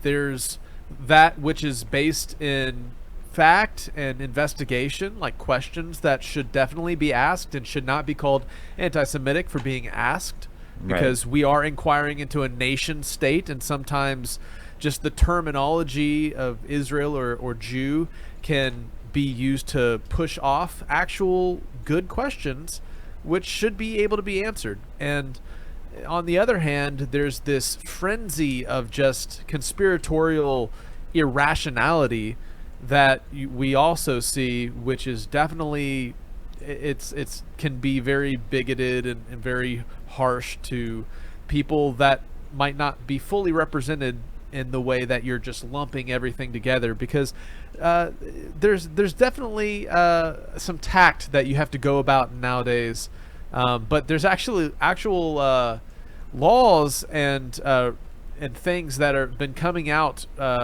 kind of protecting people or shutting down free speech because it's being claimed as anti-Semitic, but there is I'm into the weeds here, but you got to be careful how you talk about the Jews, you know. But yeah, I like the way that you all love and peace, right? You worded that perfectly, because a lot of people would think that some of even the jokes, like the please excuse my sense of humor, people would call that anti-Semitic, but it's not. It's a joke. Take it easy, you know. It's like, chill a little bit, just laugh a little bit. I mean, because it's weird that we keep getting involved in these things. Why? What do we owe them is what I want to know. And that's what I was kind of trying to get at earlier. Like, what do we owe Israel if it's America first, right? Well, I think there's a natural heart tie, because I would look at the United States as a representation of Israel, of Bnei Ephraim, the sons of Ephraim, the scattered tribes are all gathered here in the smelting pot of the nation, right? And of course, historical Israel or nation Israel, rather people-wise, represents the house of Judah, the southern two tribes that came back after the dispersion to Babylon. And there's numerous people groups and tribes all across the earth that claim a lineage to Israel. We have African tribes that in Ethiopia that have a very strong case for being true Israelites that migrated and left. And then we have the Northern House and a lot of the the lore and history of the immigration into the northern into the European nations and the British Isles, and eventually the migration of guys like Christopher Columbus, who came over to the Americas, and of course all the other people. Even secular history, as recent as 720 BC, secular geneticists claim we all share a common ancestor. And so the truth is it's more likely that we all share a drop of blood with at least one ancient Israelite than it is to win the lottery multiple times over. That's just the way that population density and we're all related to somebody at a port area somewhere, that kind of concept means that in a way we are all the seed of Abraham. Right. His father Abraham had many sons. And so people have to differentiate in their mind, because the nation state of Israel that was formed in the 1940s, the Balfour Declaration and such, there's some semantics to it that is covering a greater truth. And I think that, it is used to divide, it is used to hide, the terminology is used to hide, and we have to be cognizant of that. Yeah, I mean, that was the only conclusion that I could have came to the other day when me and Lindsay were talking about it, was there has to be something like written or said in whenever they became a country, but I won't keep talking about it. But I do like the subtle Ben Shapiro jab. I love JT, and I hope he comes on the show. Please, we'd love to have you, and I would love to do a video. Me and Jake would love to do a video with you like that. I think that'd be awesome. We love comedy. We'll have to reach out. Well, Kristen, we'll need to send him a message. Yeah. Let's get JP on here. Yeah. Well, this next clip is from Sling and Stone. We've had him on the show before. Very interesting. Check this out. What looks to be the biblical plagues that struck Egypt in the book of Exodus. There's frogs, locusts, and hail wreaking havoc upon the land. In this video, we'll look at all of these, some anomalies that have happened in the sky. Is there any connection to China's artificial sun? And we'll also look at an update of the chikungunya virus and the cover-up surrounding it, as well as an update on China's war on Christianity. But if you refuse to let them go, behold, I will smite all your territory with frogs. Recent videos from China show something very similar happening there, like this plague that was brought against Egypt. In Tianjin, an unusual frog phenomenon occurred recently. The relevant authorities in the Chinese Communist Party said they are investigating the source of the frogs, but no results have been given yet. On the night of September 10th, in Beichen District, Tianjin, there were countless frogs all over the road. Citizens who filmed the scene said it was eerie. The appearance of these frog swarms made several citizens worried, with some wondering if it was related to earthquake activity. One netizen said those with tryptophobia wouldn't be able to handle it. Walking on the road or driving would scare you. They should close the roads and clear them. Other netizens from different areas of Tianjin also reported seeing many frogs around their residential neighborhoods. With the recent rain, they frequently see frogs, but they've never seen them in such dense swarms before. On September 11th, the Beichen District Urban Management Committee responded, saying they had received reports from citizens and arranged for the sanitation department to clean up the dead frogs on the roads. However, the frog swarms continue to appear at night. The staff said that during the day, some of the frogs may die from exposure to the sun, and they can only clean up that part, but at night they keep appearing in large numbers.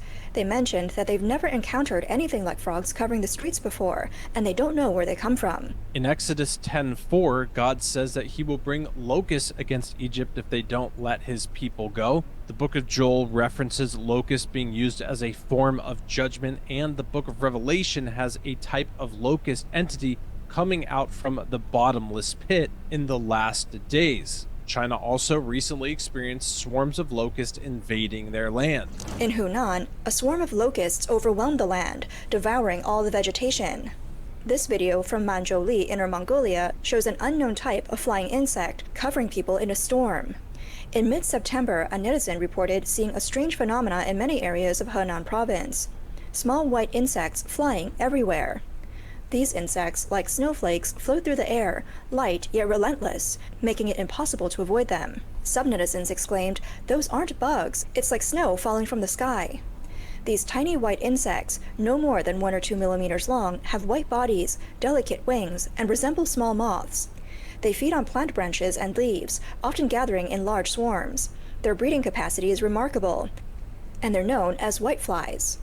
According to netizens in Henan, from the end of August until now, the whitefly infestation has become a disaster, disrupting not just the fields and villages, but even invading people's doorsteps. How do they come out of nowhere, though? Like, where are these coming from? And just opening from? your mouth is enough to let them in. I don't know. A few days ago, My high a netizen school from used to have Shan in Henan posted a video cricket asking, problems. "What's going on here? Does anybody know? It was Why are there plague-like. so many bugs in Shan? The sky is full of these little white insects flying around. They weren't here yesterday, but overnight, they've all appeared. It looks like snow." It's not just the whitefly causing trouble. Another, even more unsettling swarm of insects has appeared in Henan. However, no reports from mainland media have been seen. Like cicadas. Only videos from netizens on platforms like Douyin revealed this bizarre phenomenon. In the videos, large grub-like insects can be seen covering delicious. trees, climbing Eat from the the bugs. ground to the treetops. They feed on the leaves. Netizens said there were so many bugs that it looked like they came straight from hell. A netizen posted a video asking, "Is this an Looks like infestation? Star Trek This is the leaves rock." of my hometown's mountain, and I can't even imagine it. Yep. The leaves on the trees have been eaten away, and the infestation has spread to the crops." Another netizen shared a video from Zhumadian, Henan, saying that it felt like the area was cursed. The mountain was covered in these insects, and the trees were completely bare. The ground was covered with dead branches and leaves. The forest was left barren. The netizen asked, "Where are the experts? Why aren't they coming out to explain this?" In Exodus 9:18 through 26, God says that he will send very heavy hail to fall, such as has not been in Egypt since its founding until now. Just like the locusts, hail is also a form of judgment mentioned many times throughout the Bible, in the book of Psalms, Isaiah, and Job. Also in Revelation, when there will be great hailstones, about 100 pounds each, that will fall upon the earth. Crazy to see so many similarities to these plagues happening in China, but this was another one, massive hailstorms. On the evening of September 13th, strong winds suddenly swept through Beijing, bringing heavy rain and causing tree branches to fall all over the ground. Then hail began to fall, with some areas seeing so much hail that it piled up like snow. Some netizens believed this was the heavens showing anger. A Beijing resident speaking under a pseudonym told reporters all the vehicles were damaged by the hail. Whether it was the front or rear windshields, they were all smashed, and the hoods were dented hail all ain't over no- like bubble wrap. no Some joke. older people told me that they hadn't seen weather like this in 40 years. They also said that by September it should already be cool, but it's still so hot in Beijing this year. Normally, September should be a time for gentle autumn winds and light rain. I didn't expect Beijing to still be this hot, and for such huge hail to fall. I've never seen anything like this in my lifetime. Or a mock sun. Before we get into the chikungunya update and how China is just blanketing the streets with poison, and the update on China's war on Christianity, there were a few recent anomalies in the sky recorded in China, and with all the other things going on, We it's just talked worth with Dave Weiss documenting about this, Jeremiah. because maybe there's some connection here. This video was uploaded by a netizen on September 18th, showing an unidentified flying object in the Putuo district of Shanghai. The object can be seen floating in the night sky, its movements soft and almost motionless. It also spins in place, which rules out the possibility of it being a drone. The person filming zooms in and out, showing that the footage is real and not altered in post-production. One netizen wondered if it could be a torn plastic bag, but others replied, "Please use your brain. Would a torn plastic bag move like that without wind? If it were wind, could it remain in the same spot?" A netizen uploaded a video of a strange cloud that appeared in Beijing sky a month earlier and asked experts to explain what the cloud was called. A parhelion, or a mock sun, also signals political instability. The ancient Chinese believed that the sun symbolized the ruler, and celestial phenomena related to the sun were closely connected with the ruling authority. The appearance of multiple suns was interpreted as a sign of impending division across the land. All of these signs seem to point to one outcome. The downfall of the Chinese Communist Party is imminent. The only uncertainty, and what we should pay attention to, is how many people will face misfortune during this process, and how many will survive the calamity. There's a lot of activity happening on the sun recently, massive solar flares and solar storms, the biggest that are known. And just thinking about these solar storms made me think back to China's artificial sun that creates nuclear fusion. Nuclear fusion is the next big thing in global tech, and it promises the sun. Well, an artificial sun. It is basically a device, a reactor, and it can replicate the sun's insides. It can create nuclear fusion. China has one, an artificial sun reactor. It uses extreme heat and pressure to create nuclear fusion. China's also in the process of potentially building the largest hadron collider, similar to CERN. And just like I mentioned, the locusts in the book of Revelation that come out of the bottomless pit, the hadron collider or some form of advanced technology to open that bottomless pit, is a theory worth entertaining. Videos are constantly being posted on social media recently of China taking progressive actions to try to prevent some virus. In the beginning of August, we were hearing about this chikungunya virus outbreak, seeing hospitals once again packed, very similar to 2020. More news is coming out even in just the past 24 hours, saying that scientists detect a new bat-like virus similar to the 19 or mosquito-borne viruses that are troubling Asia, and there's always talk of the potential of a dangerous bird flu. But whatever it is, the Chinese government is out in the streets spraying their poison, trying to prevent this thing from spreading. Oh, man. You can see the, like, all the way from up there. What are we on, the 22nd floor? Yes. You can see the clouds. Look at the clouds. The entire city there is just covered in poison. Yeah. I mean, again, I think this is a chikungunya response, but I think they've not told us how bad it's gotten. Yeah. I mean, you could see people lining up for their blood tests and stuff there as well. But something's going on here which is being kept hush-hush, but, you know, something of a big nature. Look at these people burning the mosquito coils. Oh, dude, that's like, I hate now that. you're poisoning yourself. Yeah. Oh, my word. I can't handle it. That smell of that stuff is vile. Anyway, look at this. They broke into a guy's house, and he has a fish pond in there, as you can see it over here, where he's got some of his own, like, ornamental fish, but he also has been, like, he's keeping fish that he breeds to sell for food, right? Yeah. So they pour this poison all over inside his house here. I mean, and then look, the fish died. So for anyone who's saying it's not poison, it killed all this dude's fish. It's 100% poison. For at this time I will send all my plagues to your very heart, and on your servants and on your people, that you may know that there is none like me in all the earth. These are the judgments that God brought against Egypt when they were rebellious to his cause. What we're seeing in China right now is very reminiscent to a lot of these plagues. I don't know if these are for sure a judgment from God. They could just be natural occurrences, but there's no denying the fact that the Chinese Communist Party is attacking Christians. They have a watered down state-sponsored Christianity, but the true Christians, the underground churches, are persecuted, thrown in jail, and harassed on a regular basis. So maybe what we're seeing is a form of judgment, a sign for the CCP to stop their persecution of God's people. Whether they're facing some form of judgment now or not, they will in the end if they don't repent and turn to God, and I pray that they will. Vengeance is the Lord. Okay, so Jeremiah, I just wanted to say my analysis is this. I finally understand why the Chinese fog themselves so hardcore. I mean, if you were constantly having thousands and trillions and millions of these tiny insects crawling in every eye hole and orifice all the time, I'd be burning those mosquito coils too, man.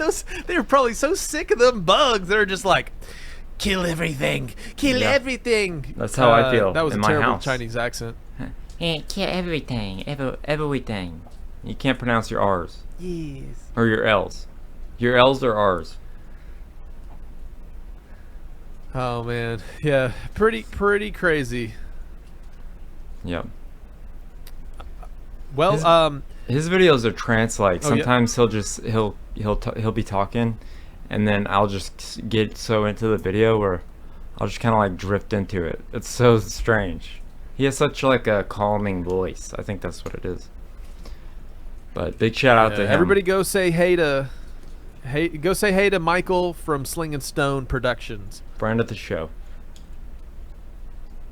Hey, remember on our live stream, by the way, if you guys aren't watching our Sunday night live streams, you should make it out there because we cover a whole bunch of other news topics and have a lot of fun. We had a bunch of giveaways. And we communicate with you guys. This coming Sunday. Yeah. It's awesome. So I brought up that Trump called out Nigeria. Do you remember that? Yep. Yeah, Trump called out Nigeria, and apparently Nigeria had something to say back to Trump. An urgent message from President Trump demanding Nigeria stop the brutal murders of thousands of Christians in the country or face possible action from the Pentagon. He posted in part, quote, "The USA will immediately stop all aid and assistance to Nigeria and may very well go into that now disgraced country guns a-blazing to completely wipe out the Islamic terrorists who are committing these horrible atrocities." Paul Adamu is a Nigerian Christian who was kidnapped by Boko Haram 2 years ago. He joins us now. It's so wonderful to have you on the show. Please tell us what happened to you. It was such a disheartening situation. 2 years ago, I was kidnapped by the dreaded Boko Haram along my way to the airport while I was traveling to Cameroon to meet some of my colleagues, and then I got kidnapped along the line, along the route. And you were held for how long? 12 days. Okay. And there are many people, especially young girls, who have been kidnapped by Boko Haram, put into forced marriages, forced conversions. They're still in captivity. The situation there is quite dire. Are they you heard what President Trump has said. Here's what Nigeria's president has said in response. He said that the characterization of Nigeria as religiously intolerant does not reflect our national reality, nor does it take into consideration the consistent and sincere efforts of the government to safeguard freedom of religion and beliefs for all Nigerians. What's your message? What's it like to be a Christian in Nigeria? First, I want to thank and applaud the United States of America President Donald Trump for designating Nigeria as a CPC, because this is one of the things that we have always wanted. For the message of the Nigerian president, that I think at this point, I would say that there is a time when propaganda has no appeal, where propaganda has lost an appeal. And this is actually the time, because whatever is happening in Nigeria at this moment, I would say that Nigeria is the worst place to be as a Christian, like the worst place in the whole of the world to be as a Christian, because you wake up every day with news of killings, every day with news of massacring of Christians. It's totally a genocide that is happening here in Nigeria. There is nothing anybody will tell me, because I have been in here for as long as I know. I've been in these places where these attacks have taken place. I've seen women who are crying for the loss of their husbands. I've seen children who are crying for the loss of their parents. I've seen parents who are crying for the loss of their children. I've been to churches that have been burnt down. These are not things that I've heard from the news or someone telling me. This is something that I witnessed somewhere. I've been myself. I've witnessed where terrorism is at the highest point, where people are killed and slaughtered like chickens every day. Paul, I don't have a lot of time left, but I just want to ask you one last question. How have you and other Christians kept the faith during this persecution? We are grateful for the organization I work with, Irish Global, who have taken it upon themselves to care for these persecuted Christians by providing relief materials, emergency kits, and then also providing them with discipleship, where they are being told that despite all that is happening to them, Christ still loves them. Paul Adamu, just so you know, the African church, the Nigerian church in particular, the Christians there have been an amazing example of faith through persecution and martyrdom, and we are praying for all of you very much, and we hope that... All right, so there you have it, persecution in Nigeria. So we move from the pseudo church in China and the persecution there to the genocide that's happening in Nigeria. Okay, last story for the day. To me, this so proves that modern phones and chip technology is total fallen angel watcher info that we got from the, paperclip occultists that came over and brought, whatever. Back in the early 1940s, there was an back in the mid 1900s, there was an explosion of exponential growth in information and computing power. And this last clip is a microscope zooming in on an Apple chip. And you can't look at this and go, what, like to me, like total fallen angel technology in every single one of our devices, right? Check this out. I'm a truth seeker, that's what I am. I see through the scan from the moon landings to 9/11, true shape of the earth. Yeah, we all know it's a flat land. I see the signs in the sky as if I was Batman. These are lies that are starting to sprout. You'll become your own god or you will go straight to hell. Human ascension that's destined to fail. Many know I claim to be the light, but the blind leading the blind are always destined to find a godless, poisoned, indoctrinated lie. I will continue towards the truth, forever on the quest, nothing left to lose. I will continue towards the truth, forever on the quest, nothing left to lose. We dive into topics others won't touch. We self-educate down the rabbit hole, it's never too much. The more we uncover, it will never be quite enough. We're on the quest for truth, so please come along with us. Okay, guys. First of all, Opa, how are they like creating technology on such a microscopic level? I mean, you were right at the cutting edge of the computer industry innovation with your work in computer technology. I mean, seeing a video like that of them zooming in on a modern microchip, what do you think? Well, it has to do with how close they can get basically the transistors and all of the other circuits closer together and pack them into such a small space. I think, it started out with the chips having, in order to manufacture them and get a good yield on the chips, a lot of the components and things on the silicon chips had to be very, very far apart. And now they've gone down to 2 nanometers, very, very close together. And that's occurred actually very quickly, I would say, over maybe 10-15 year span. Wow. It is amazing. And as we covered in our live stream Sunday night, Elon Musk's interview with Joe Rogan, where he believes that we are now going to be moving from these hardware phones and entering into a kind of a metaverse where we have individualized AI, and our phones will become more of a hard and basically the concept that they want to get as much of the AI into the hardware that you have on you so that they don't have to rely on the cloud for whatever it's generating for you. But just him talking about how that's the quickly coming future in the next 4 to 5 years. And then we're seeing just how small they can make the technology. Pretty amazing to get to witness just this unfathomable advancement. Alien. Yeah. Fallen angels. Right on. Well, Jeremiah, that's all the news for this week. Back to you guys. Well, thanks for another great current news as always. Don't go anywhere. We still got a great Opa's Corner and a brand new History's Mysteries, which I think you'll all get a big kick out of. So now a quick look at my new book, Charlie's Big Adventures Around the World or Not. Something in the mail today. Can I open it up? See what it is. Look at that.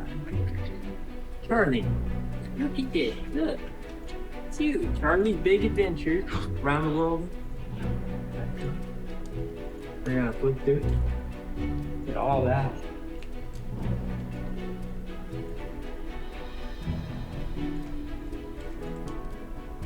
Look at this. Here they are. Two Danish boys. So now if you guys buy this in our Babylon Rising bookstore, you get a free signed copy for the same price. So I just wanted to throw that out there. If you guys want a special edition of the book, go there. Check out our new and improved BabylonRisingBooks.com, where you can get Rob Skiba books, bundles, DVDs, DVD-ROMs, videos, and so much more. You can even get Sheila and Jeremiah's books, so check it out now. Do you guys hear that? Oh, it's about that time for All New Uppa's Corner. Take it away, Uppa.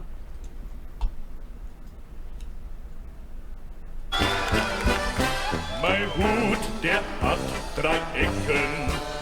3 Ecken hat mein Hut. Und hat nicht 3 Ecken, dann ist es nicht mein Hut. The strange, the bizarre, the unexpected.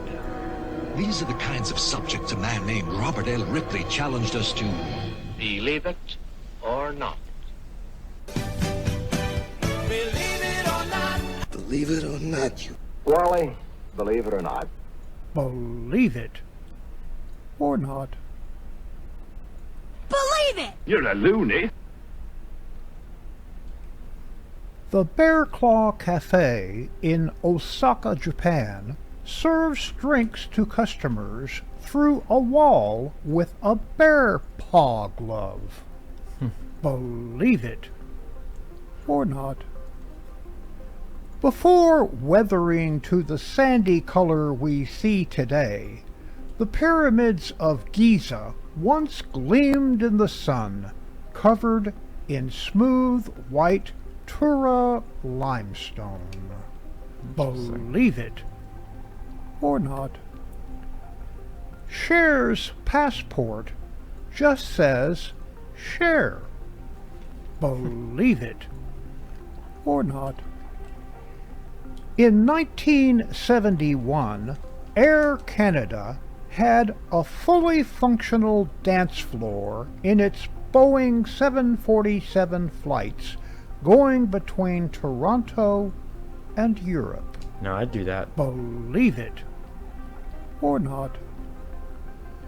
Underneath the U.S. Capitol is an empty crypt that was originally built to hold the remains of George Washington. Believe it or not. The 1967 Outer Space Treaty forbids any nation from trying to own the moon. Believe it. But we haven't been there. Or not. An 8-story wave crashed down off the coast of New Zealand on May 18, 2018, at 78 feet tall. It is the largest known wave to ever hit the southern hemisphere. Believe it or not. Vultures can survive exposed to altitudes of 40,000 feet, about 11,000 feet higher than the peak of Mount Everest. Believe it or not. Long-tail macaques at temples in Japan and Indonesia steal cell phones, shoes, hats, and sunglasses from tourists, and only give them back in return for food. That's awesome. Believe it or not. North Korean basketball rules allow 3 points for a slam dunk, 4 points for a 3-point shot if it doesn't touch the rim, and points are deducted for missed free throws. Believe it or not. It takes 90 days for a drop of water to travel the entire length of the Mississippi River from northern Minnesota to the Gulf of America. Hey. Believe it or not. It would take 225 million years to walk a light year. Believe it or not. A group of kittens is called a Kindle. And then when they grow up, they become a destruction. Believe it. I'll just tell or Lindsay I not. want a Kindle for my birthday. In 18th century London, you could pay for entry into the zoo with a cat or a dog to feed the lions. Oh my God. Believe it or not. Costumed Minnie and Mickey first appeared at Disney in 1939. Perfect to scare the heck out of any kid. Believe it or not.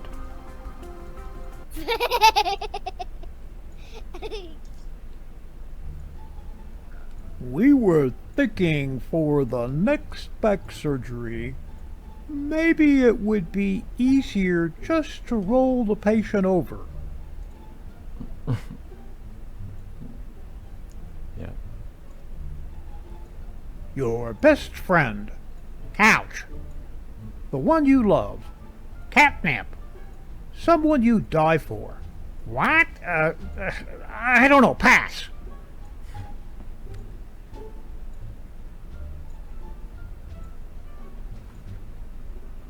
Pick up your order at the window, sir. Pull up now. Nudge, nudge.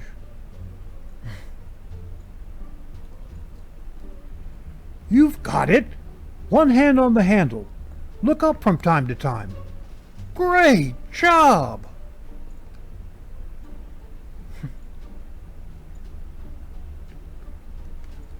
We come in peas.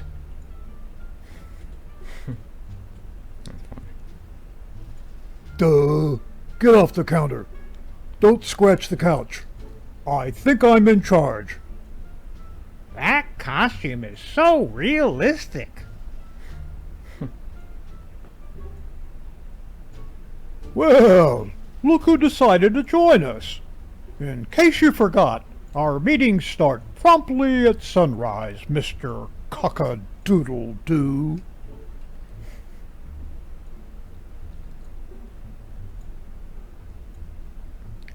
Honestly, Karen, you and Phil don't seem like a match. We met in a drawer. It was dark.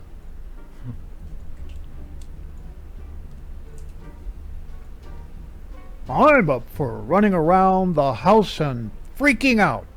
But shouldn't we wait until... Hey, it's 3 a.m. somewhere.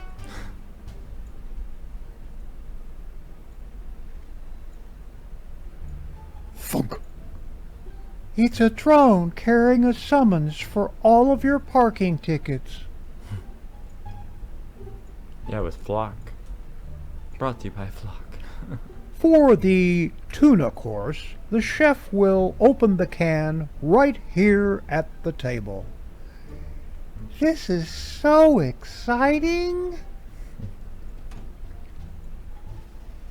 You know that feeling when you do something bad and you can't focus on anything all day because you feel so terrible? No. Do not open. Gee, you think it was curiosity that did him in? I wonder.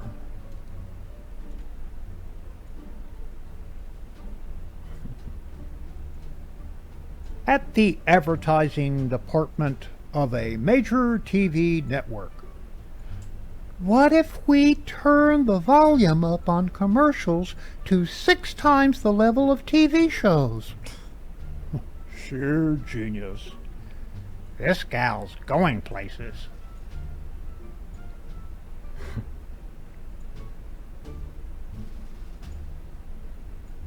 Meet the author, Squeak, finding joy in destroying toys. That's Roxy. Your future predicted. $2. Very soon you will wish you had those $2 back.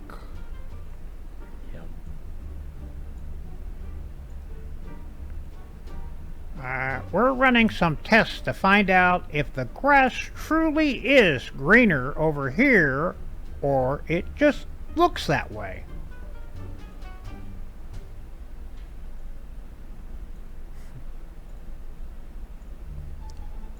I received a Medal of Honor from the police department.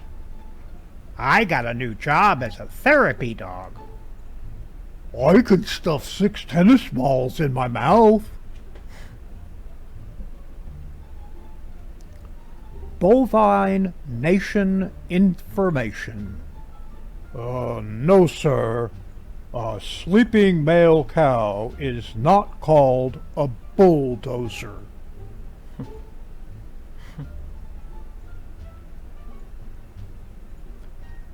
Yeah, he laughs, but only at his own jokes.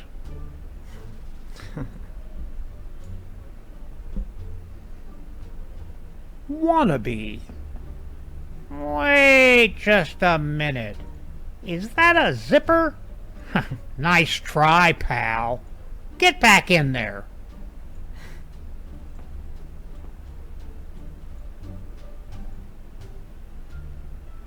See there, Elena? What did I tell you about doing cartwheels?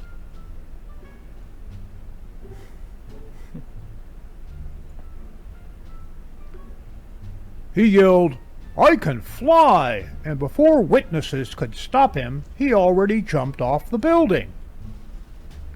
Didn't the fool know that's not how airplane mode works?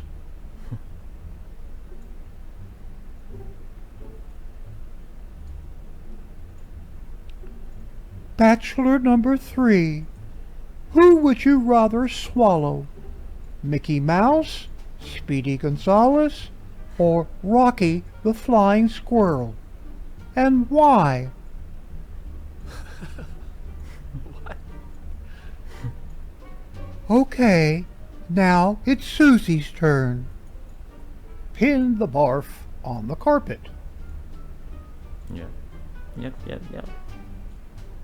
Face it, Trin, we're old.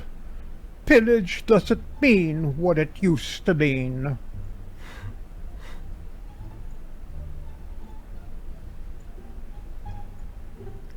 Our sources show this is a heavily trafficked building of importance with ample storage. This must be their nation's capital. Pretty much. We're searching the universe for intelligent life. Where's the next closest planet?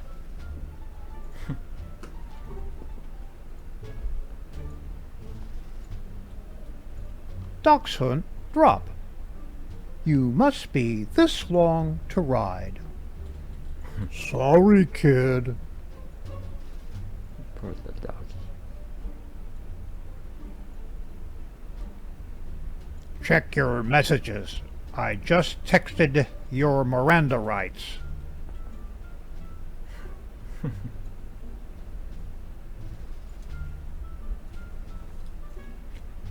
If you find a higher price, we will match it. And that concludes another Opa's Corner. Mein Hut, der hat 3 Ecken. 3 Ecken hat mein Hut. Und hat er nicht 3 Ecken, dann ist es nicht mein Hut. Mein Hut, der hat 3 Ecken. 3 Ecken hat mein Hut. Und hat er nicht 3 Ecken, dann ist es nicht mein Hut. Opa's Corner is now available on my own YouTube channel. Like, share, and subscribe. Thank you, Opa, for another funny and awesome Opa's Corner. Fan favorite for sure. I'm going to have to get a insert of you guys boogieing to the my hoot. This one. The end, yeah. You and Jake both. I'm gonna have to put a little insert so that you guys can watch it. It's perfect for the Trump dance, like so perfect, you know. But thank you, Opa, for another great Opa's Corner, and thank you for the fan that submitted that. I'm sure a fan submitted that. But now, a quick word from our good friend Kristen. Are you a content creator, podcaster, or show host trying to do it all on your own? Booking guests, moderating chats, creating timestamps, and scheduling interviews? It's exhausting. That's where Kristen and fellow helper agency comes in. Kristen is the ultimate behind-the-scenes pro. She makes sure your show runs smooth from start to finish. Whether it's securing an amazing guest, keeping your community engaged, or handling the scheduling chaos, you can count on her. Imagine focusing on creating great content while Kristen takes care of all the rest. Professional, reliable, and trusted. If you're serious about growing your show and building your audience, you need Kristen on your team. Visit fellowhelperagency.com today because the right help changes everything.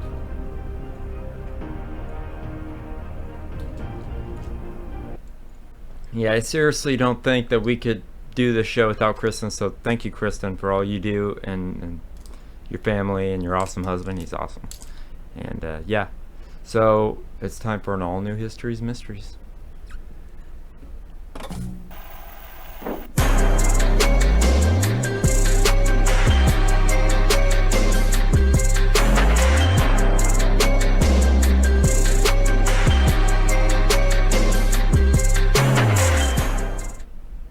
So today for History's Mysteries, we're going to be talking about the life of a genius, Mr. Leonardo da Vinci, but the true story.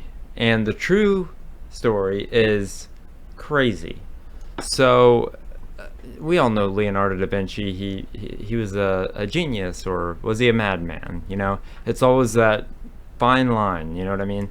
So we'll also be talking about the mysterious history of the Mona Lisa and who maybe it truly was. So let's play this first clip. This is not the Mona Lisa. It's a portrait of a girl named Lisa del Giocondo, painted 10 years before the Mona Lisa by the same artist, Leonardo da Vinci. And for a long time, the common consensus was that this is the girl in the Mona Lisa. Side by side, it seems that's about right. But what if we take a closer look and overlay the two images? We start to see some differences. The face, the eyes, the nose. You might even start to notice that these are not the same girl. In case this sounds totally insane to you, let me explain. For him, these are not small mistakes. This is facial proportions. The thing Leonardo was supposedly a master of. This guy legitimized the concept of the golden ratio and created the Vitruvian Man. Two things we still use as standards of proportions. So mistakes like the size or placement of things don't make sense coming from him. Not to mention, he practically invented the statistical system of measurement. The middle of a man who sits, that is, from the seat to the top of his head, is below the breast and below the shoulder. This sitting part, that is, from the seat to the top of the head, is as much more than half the man as is the size and length of the testicles. So what's the deal? Why are these two faces, supposedly the same girl, not matching up? Well, some experts are starting to speculate that this one is a self-portrait. And this isn't very strange. He was known for doing a lot of self-portraits, even in analytical drawings or things that weren't supposed to be self-portraits. What are those things doing there? Well, a lot of the time the figures in his paintings are meant to be genderless. Like this painting of Jesus, he was also hilarious. Gay. You guys need to stop praising Lil Nas X for inventing this combo. In fact, Leonardo deserves credit for inventing basically everything in the modern world. Dentistry, grooming, anatomy, paleontology, being gay, this painting. Don't forget grooming. Yeah, I'll get into that in a minute. I guess he forgot to predict cancel culture. He also pioneered being a Sigma male. Here's a quote. Can we get the music? The art of procreation and the members employed therein are so repulsive that if it were not for the beauty of the faces and the adornments of the actors and the pent-up impulse, nature would lose the human species. Also, I should mention, apparently to him, the female parts were so disgusting, he became gay. He also thought that female parts were just inverted penises. Yeah, you can see why it's highly debated which of his ideas hold up today. Some of them very poorly, but others, it's kind of scary how well. You got parachutes, solar panels. Is your refrigerator running? Well, you know who's to blame now. Satellite maps. Because who needs a satellite? Planes. Automobiles, and this death trap. This is his concept for a fighting vehicle, also known as a tank. The design was made in the period of his life where Leonardo was tired of painting. He wanted to put all of his knowledge to the test and become an engineer. The easiest way he saw to do this was to offer to build weapons of war for the Duke of Milan at the time, Ludovico Sforza. And after getting him as a patron, he designed this, an impenetrable moving fortress.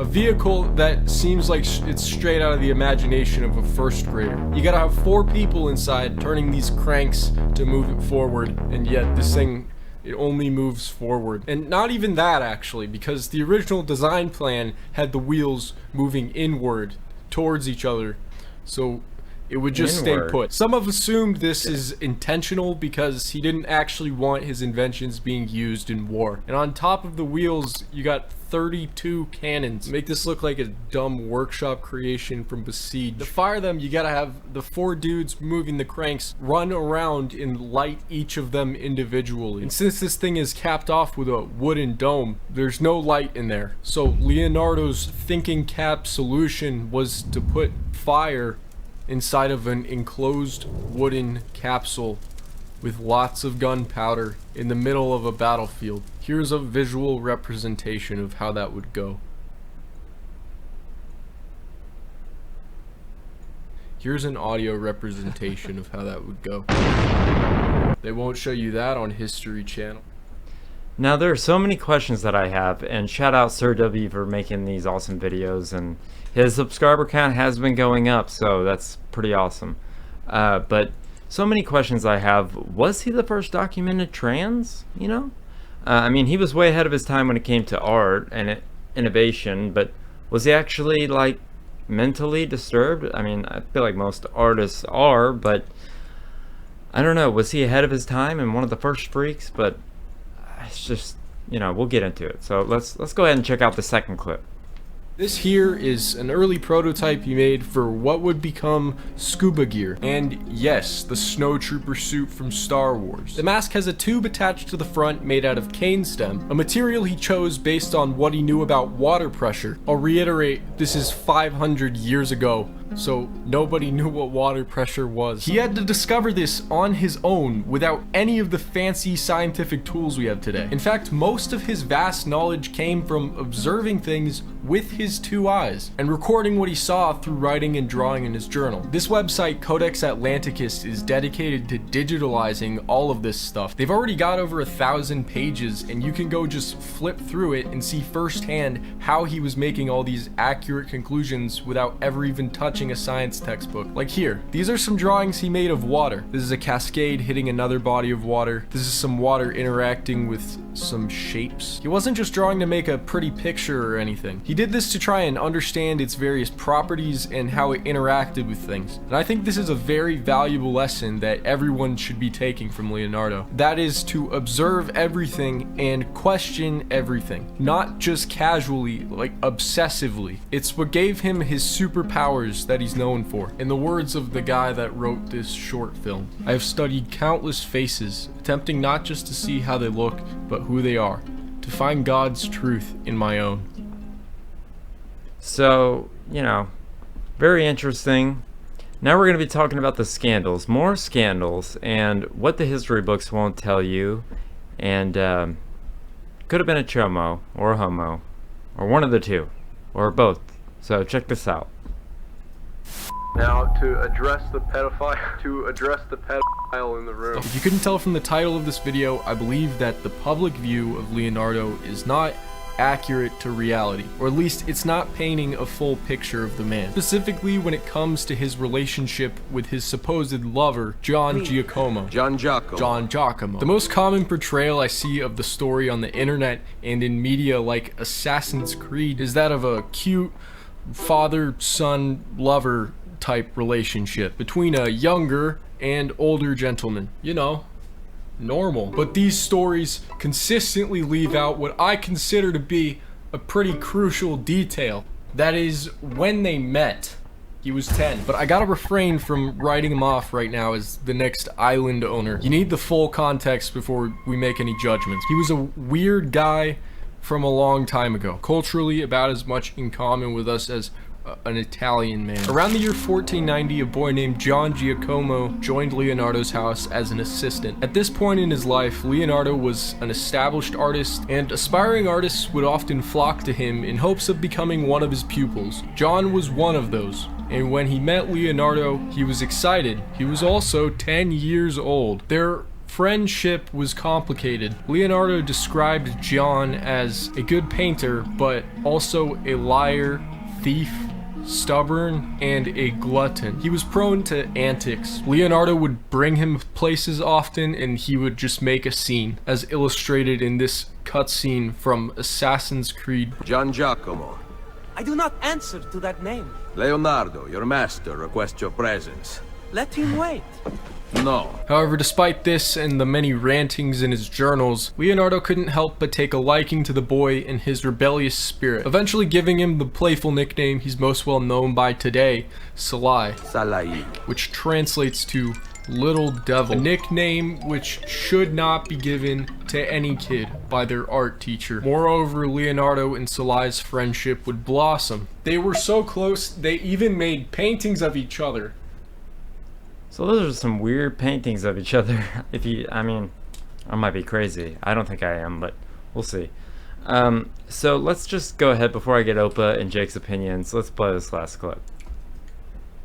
Oh no. However, like I said, it's complicated because while there is this, which is not good, there's also the claim, which is made by many historians, that Leonardo devoted himself to celibacy. While his journal entries are lengthy and cover just about every part of his day, there's barely any reference to him having intercourse at all, besides drawing some insanely disturbing depictions of it. What is this math for?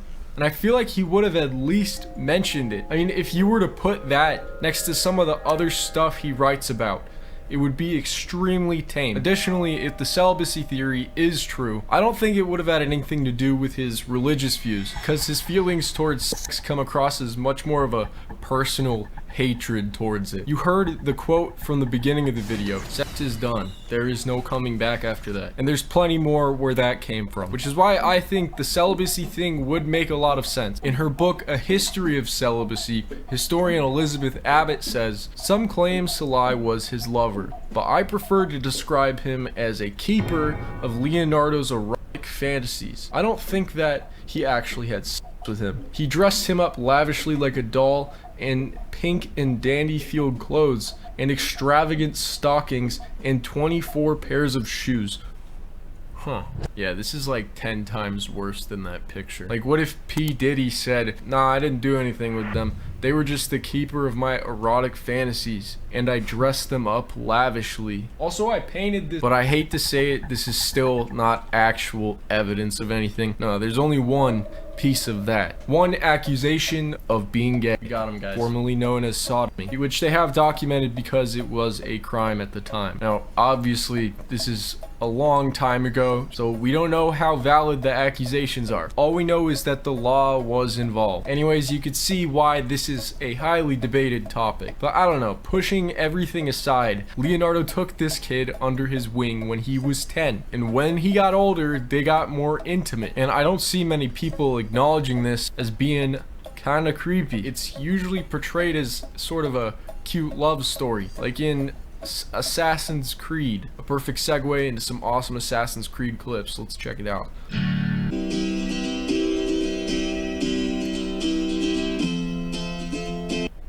Like I said, I will leave like I said last time, a link to his YouTube channel because everybody should go check him out. He's hilarious. But Opa, what are your thoughts about all these revelations about Leonardo da Vinci? Well, you know, he... Chomo or homo or both? being a genius, as he was, and being... I don't know. I think a lot of those people that are extremely highly intelligent are weird. And I think, you know, I don't know. What do you think, Jake? I know there's a parallel with another very intelligent man, Nikola Tesla, and his aversion to sexual activities. I believe he was married, but like he had a very clear aversion to it, or just a disinterest. And you know, the first time I heard of the association with Leonardo da Vinci and him being a likely sod, right, was somebody broke down how the Vitruvian Man is a depiction of sodomy. And if you guys have all seen this Vitruvian Man, it's the guy with the arms stretched and then the, you know, the other extra set of digits behind him, kind of like that Kali god from India. Well, if you think about it, if it's not just like a time lapse and it's two men, it's a depiction of sodomy. And I think he left his stamp of his personal flavorings all over the place. But in terms of this parallel with these intellectual beings, these very intellectual men, and this area of depravity, it's well known that Greek philosophers like Plato and Aristotle would refer to kind of explicit relationships with pupils, and the nature of the relationships were, let's just say, kind of depraved. And right. You know, these are the great philosophers of the Greek. But the Ninja Turtles were named after. Yeah. So yeah, there's definitely a connection there. But you know, everybody has their closet of skeletons, even if they're a bright, shining intellect, right? Yep.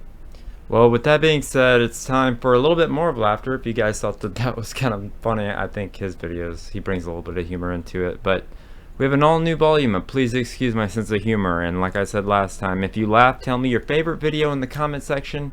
And if you're offended by any of these videos, I'm sorry that you can't take a joke. So let's roll it.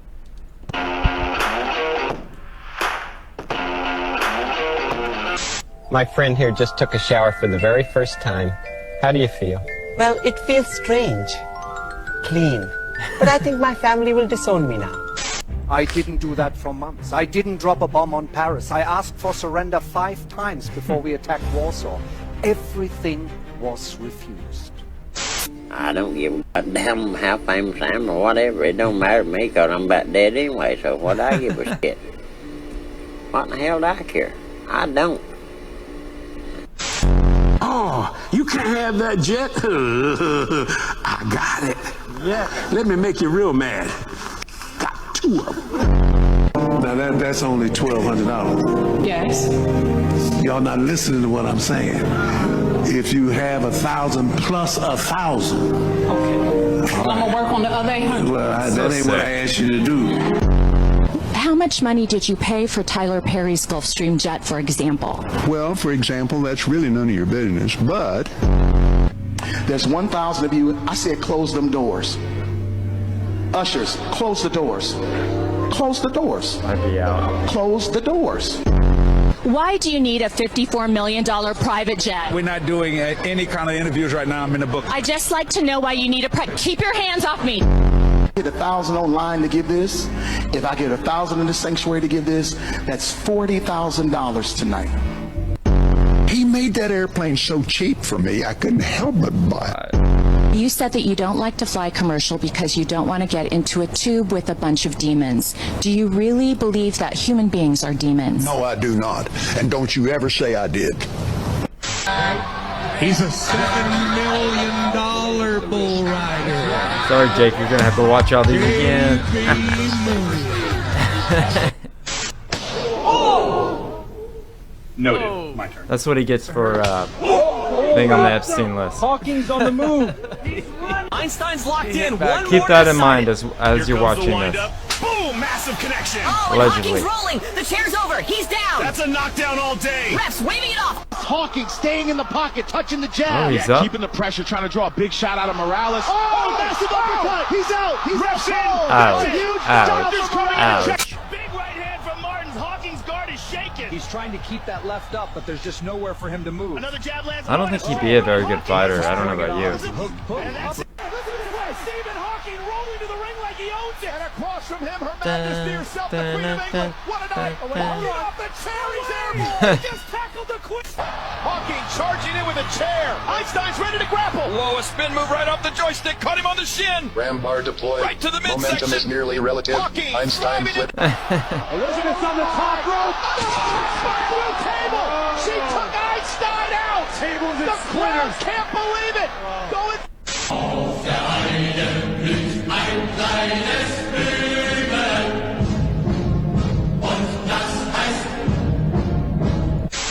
All right, Helen, it's your turn. We'd like a vowel, please. Okay, was that an A? Pornography, adultery, TV, soap operas, uppers, drunkenness, compulsive shopping. What kind of names were these kids calling you at the pool? Meathead, Fatso, Wide Butt, Rally the Whale. Porky, hog, fat ass, double wide, butterball, those sorts of things, right? Yeah. This is why I will never go to India, Opa. Sorry. That, among many other things.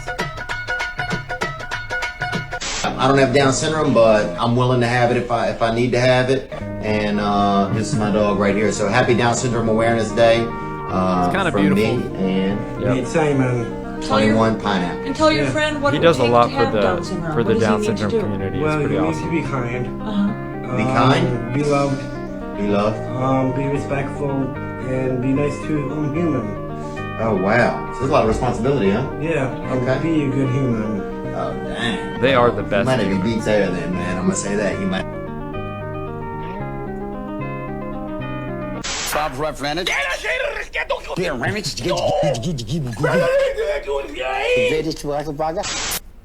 The star is everything. You take the OpenAI logo, you merge it together, boom.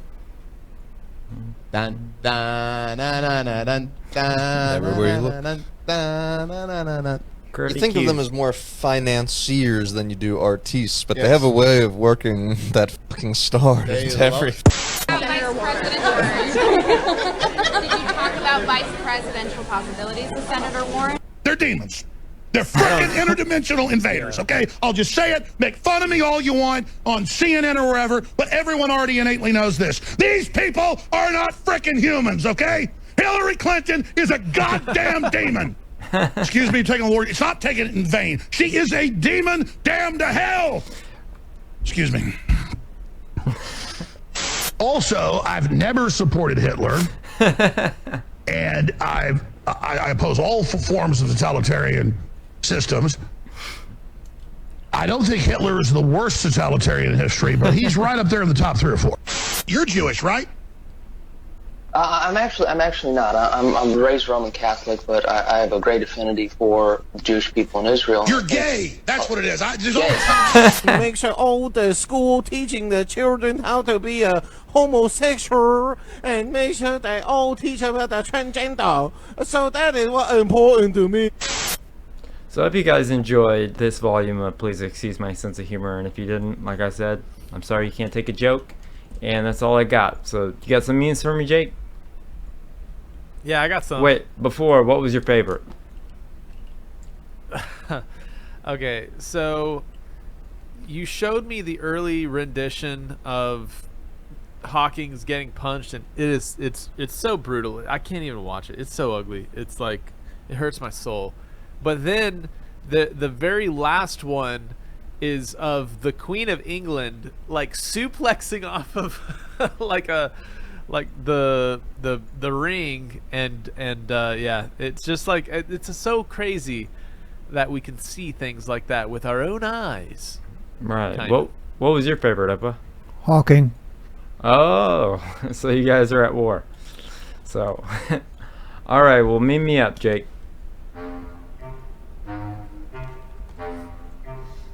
Meet me up.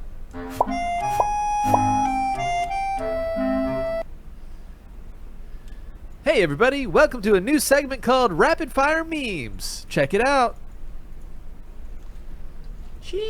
Michael Jackson crowned highest paid deceased celebrity of 2025, crowned by Forbes. Very That's crazy. cool. So far, what SNAP recipients are saying. I'm having to use my own cash now to buy food. I couldn't go out this weekend because I had to pay for food. I have to be aware of the cost of items before putting them in the cart. I'm buying store brands and cutting coupons.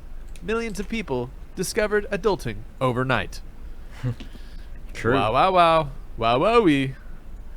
Scientists discover Pfizer COVID you-know-what linked to major eye damage. Ha ha. SNAP should be like WIC. It should cover specific items only. Chicken, turkey, ground beef, fish. I don't advocate for the pork. Milk, eggs, fruit, veggies, canned or fresh, OJ, bread, flour, sugar, cornmeal, etc. Healthy cooking ingredients. No soda, no chips, no snack cakes. Very interesting proposition there. 2024. Our president is a genocidal authoritarian who must be stopped. You didn't care when Trump was doing bad stuff. 2025. Our president is a genocidal authoritarian who must be stopped. You didn't care when Biden was doing bad stuff. How true. Oh, my political posts are annoying you? Sorry, I assumed the future of humanity was worth discussing. By all means, post another picture of your meal. Don't you love when they do that? Alright. Fun time. You guys pick out the one that does not belong. America, what does not belong? Apple pie? Invading U.S. cities? Invading U.S. cities? Baseball? Kings? Statue of Liberty? Statue of Liberty with Hitler mustache? The right to vote? Boot stomping on human face forever? Comedians making fun of president? President firing comedians? Hot dogs? Or king eating all the hot dogs and apple pies? Hot dogs. What does not belong? Hot dogs. Nah, just kidding. Yeah, I'm sure you'd get a varied answer on this one. And, you know, just recently we heard that the SNAP benefits were aided by tariff royalties or whatever, tariff surplus income. And so now everybody's like, you get a tariff, you get a tariff, you get a tariff, because that means I got a little bit even though SNAP's shut down. So Dude, can I tell you something funny about tariffs? Me and Lindsay got a bill for Gary Wayne shipping his books down because of the tariffs. We got the bill. Isn't that crazy? Ooh, that's interesting. Yeah. I wonder how they value a tariff on books. I don't know. But I thought that was super crazy and super interesting. Yeah, so there were so memes that were coming out during the Doge insurrection of Elon Musk in his first 100 days of Trump's administration. And some of these memes were so funny. Oh no. Oh noes, Elon and Doge are now going to take away healthcare for dead people. Oh, how scary. Oh man. I will beat Donald Reagan this September. You can take that to the post office. That's pretty funny. Museum. This is something that died out around 2021 because too many people were getting offended by it. And it's a comedian in a case. Well, I feel like they're making a comeback, hopefully. I hope so. They're making a comeback, for sure. They're making a comeback. Although this is basically Owen Benjamin. Like, they're like summarizing exactly what happened to him. Chuck Schumer said he's never felt in danger walking in D.C., and neither have his 10 bodyguards. Yeah. This is RFK Jr. when I tell him bourbon is mostly corn, so it counts as a vegetable. All right, 2025 is almost over. How's your mental health going? Me. Yeah. Carlin in a cage, right? On your marks, get set, zo. Socialist Mamdani wins race for mayor in the Red Apple. Did he really win? So. Oh God. I'll Yep. pray for New York. Mamdani has won the Red Apple. We don't approve of political jokes. We've seen too many get elected.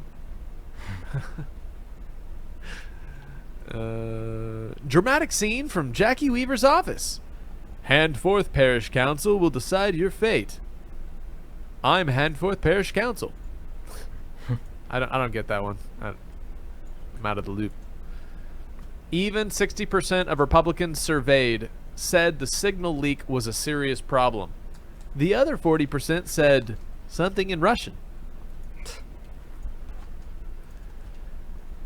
Don't forget to vote. Your vote matters. Okay, I'll vote Trump.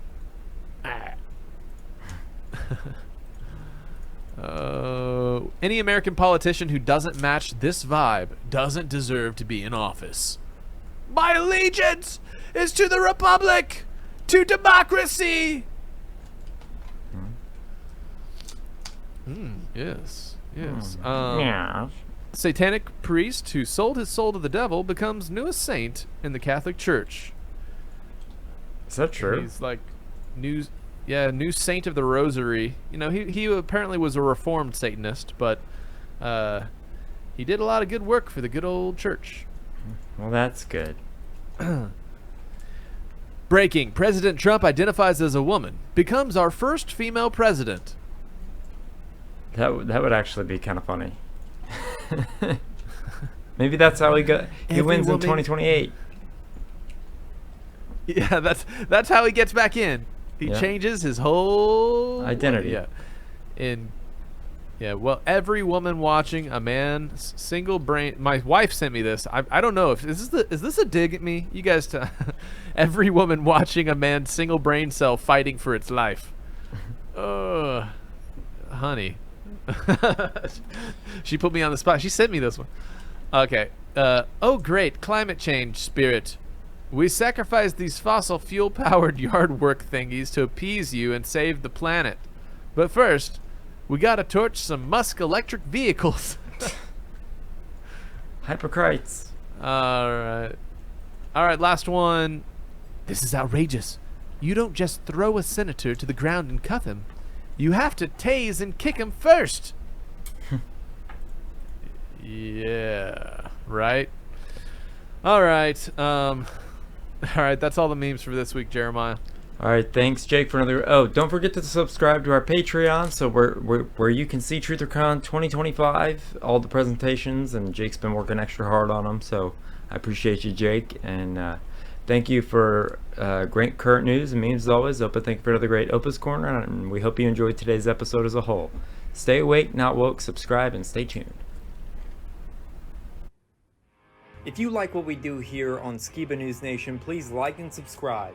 And also share with others so we can grow the biggest truth-seeking community on the internet. Huge shout out to all of our Patreons out there. If you like bonus content, you want some extra Skiba News Nation stuff, please go to patreon.com/Skiba News Nation.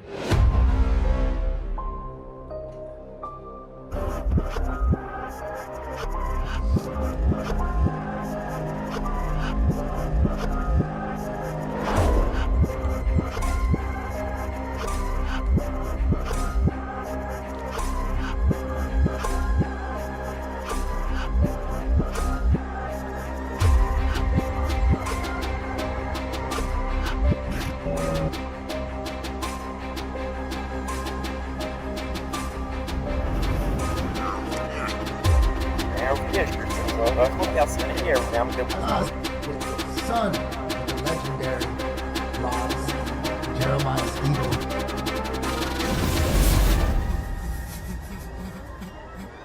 It's like they don't even want to wake up.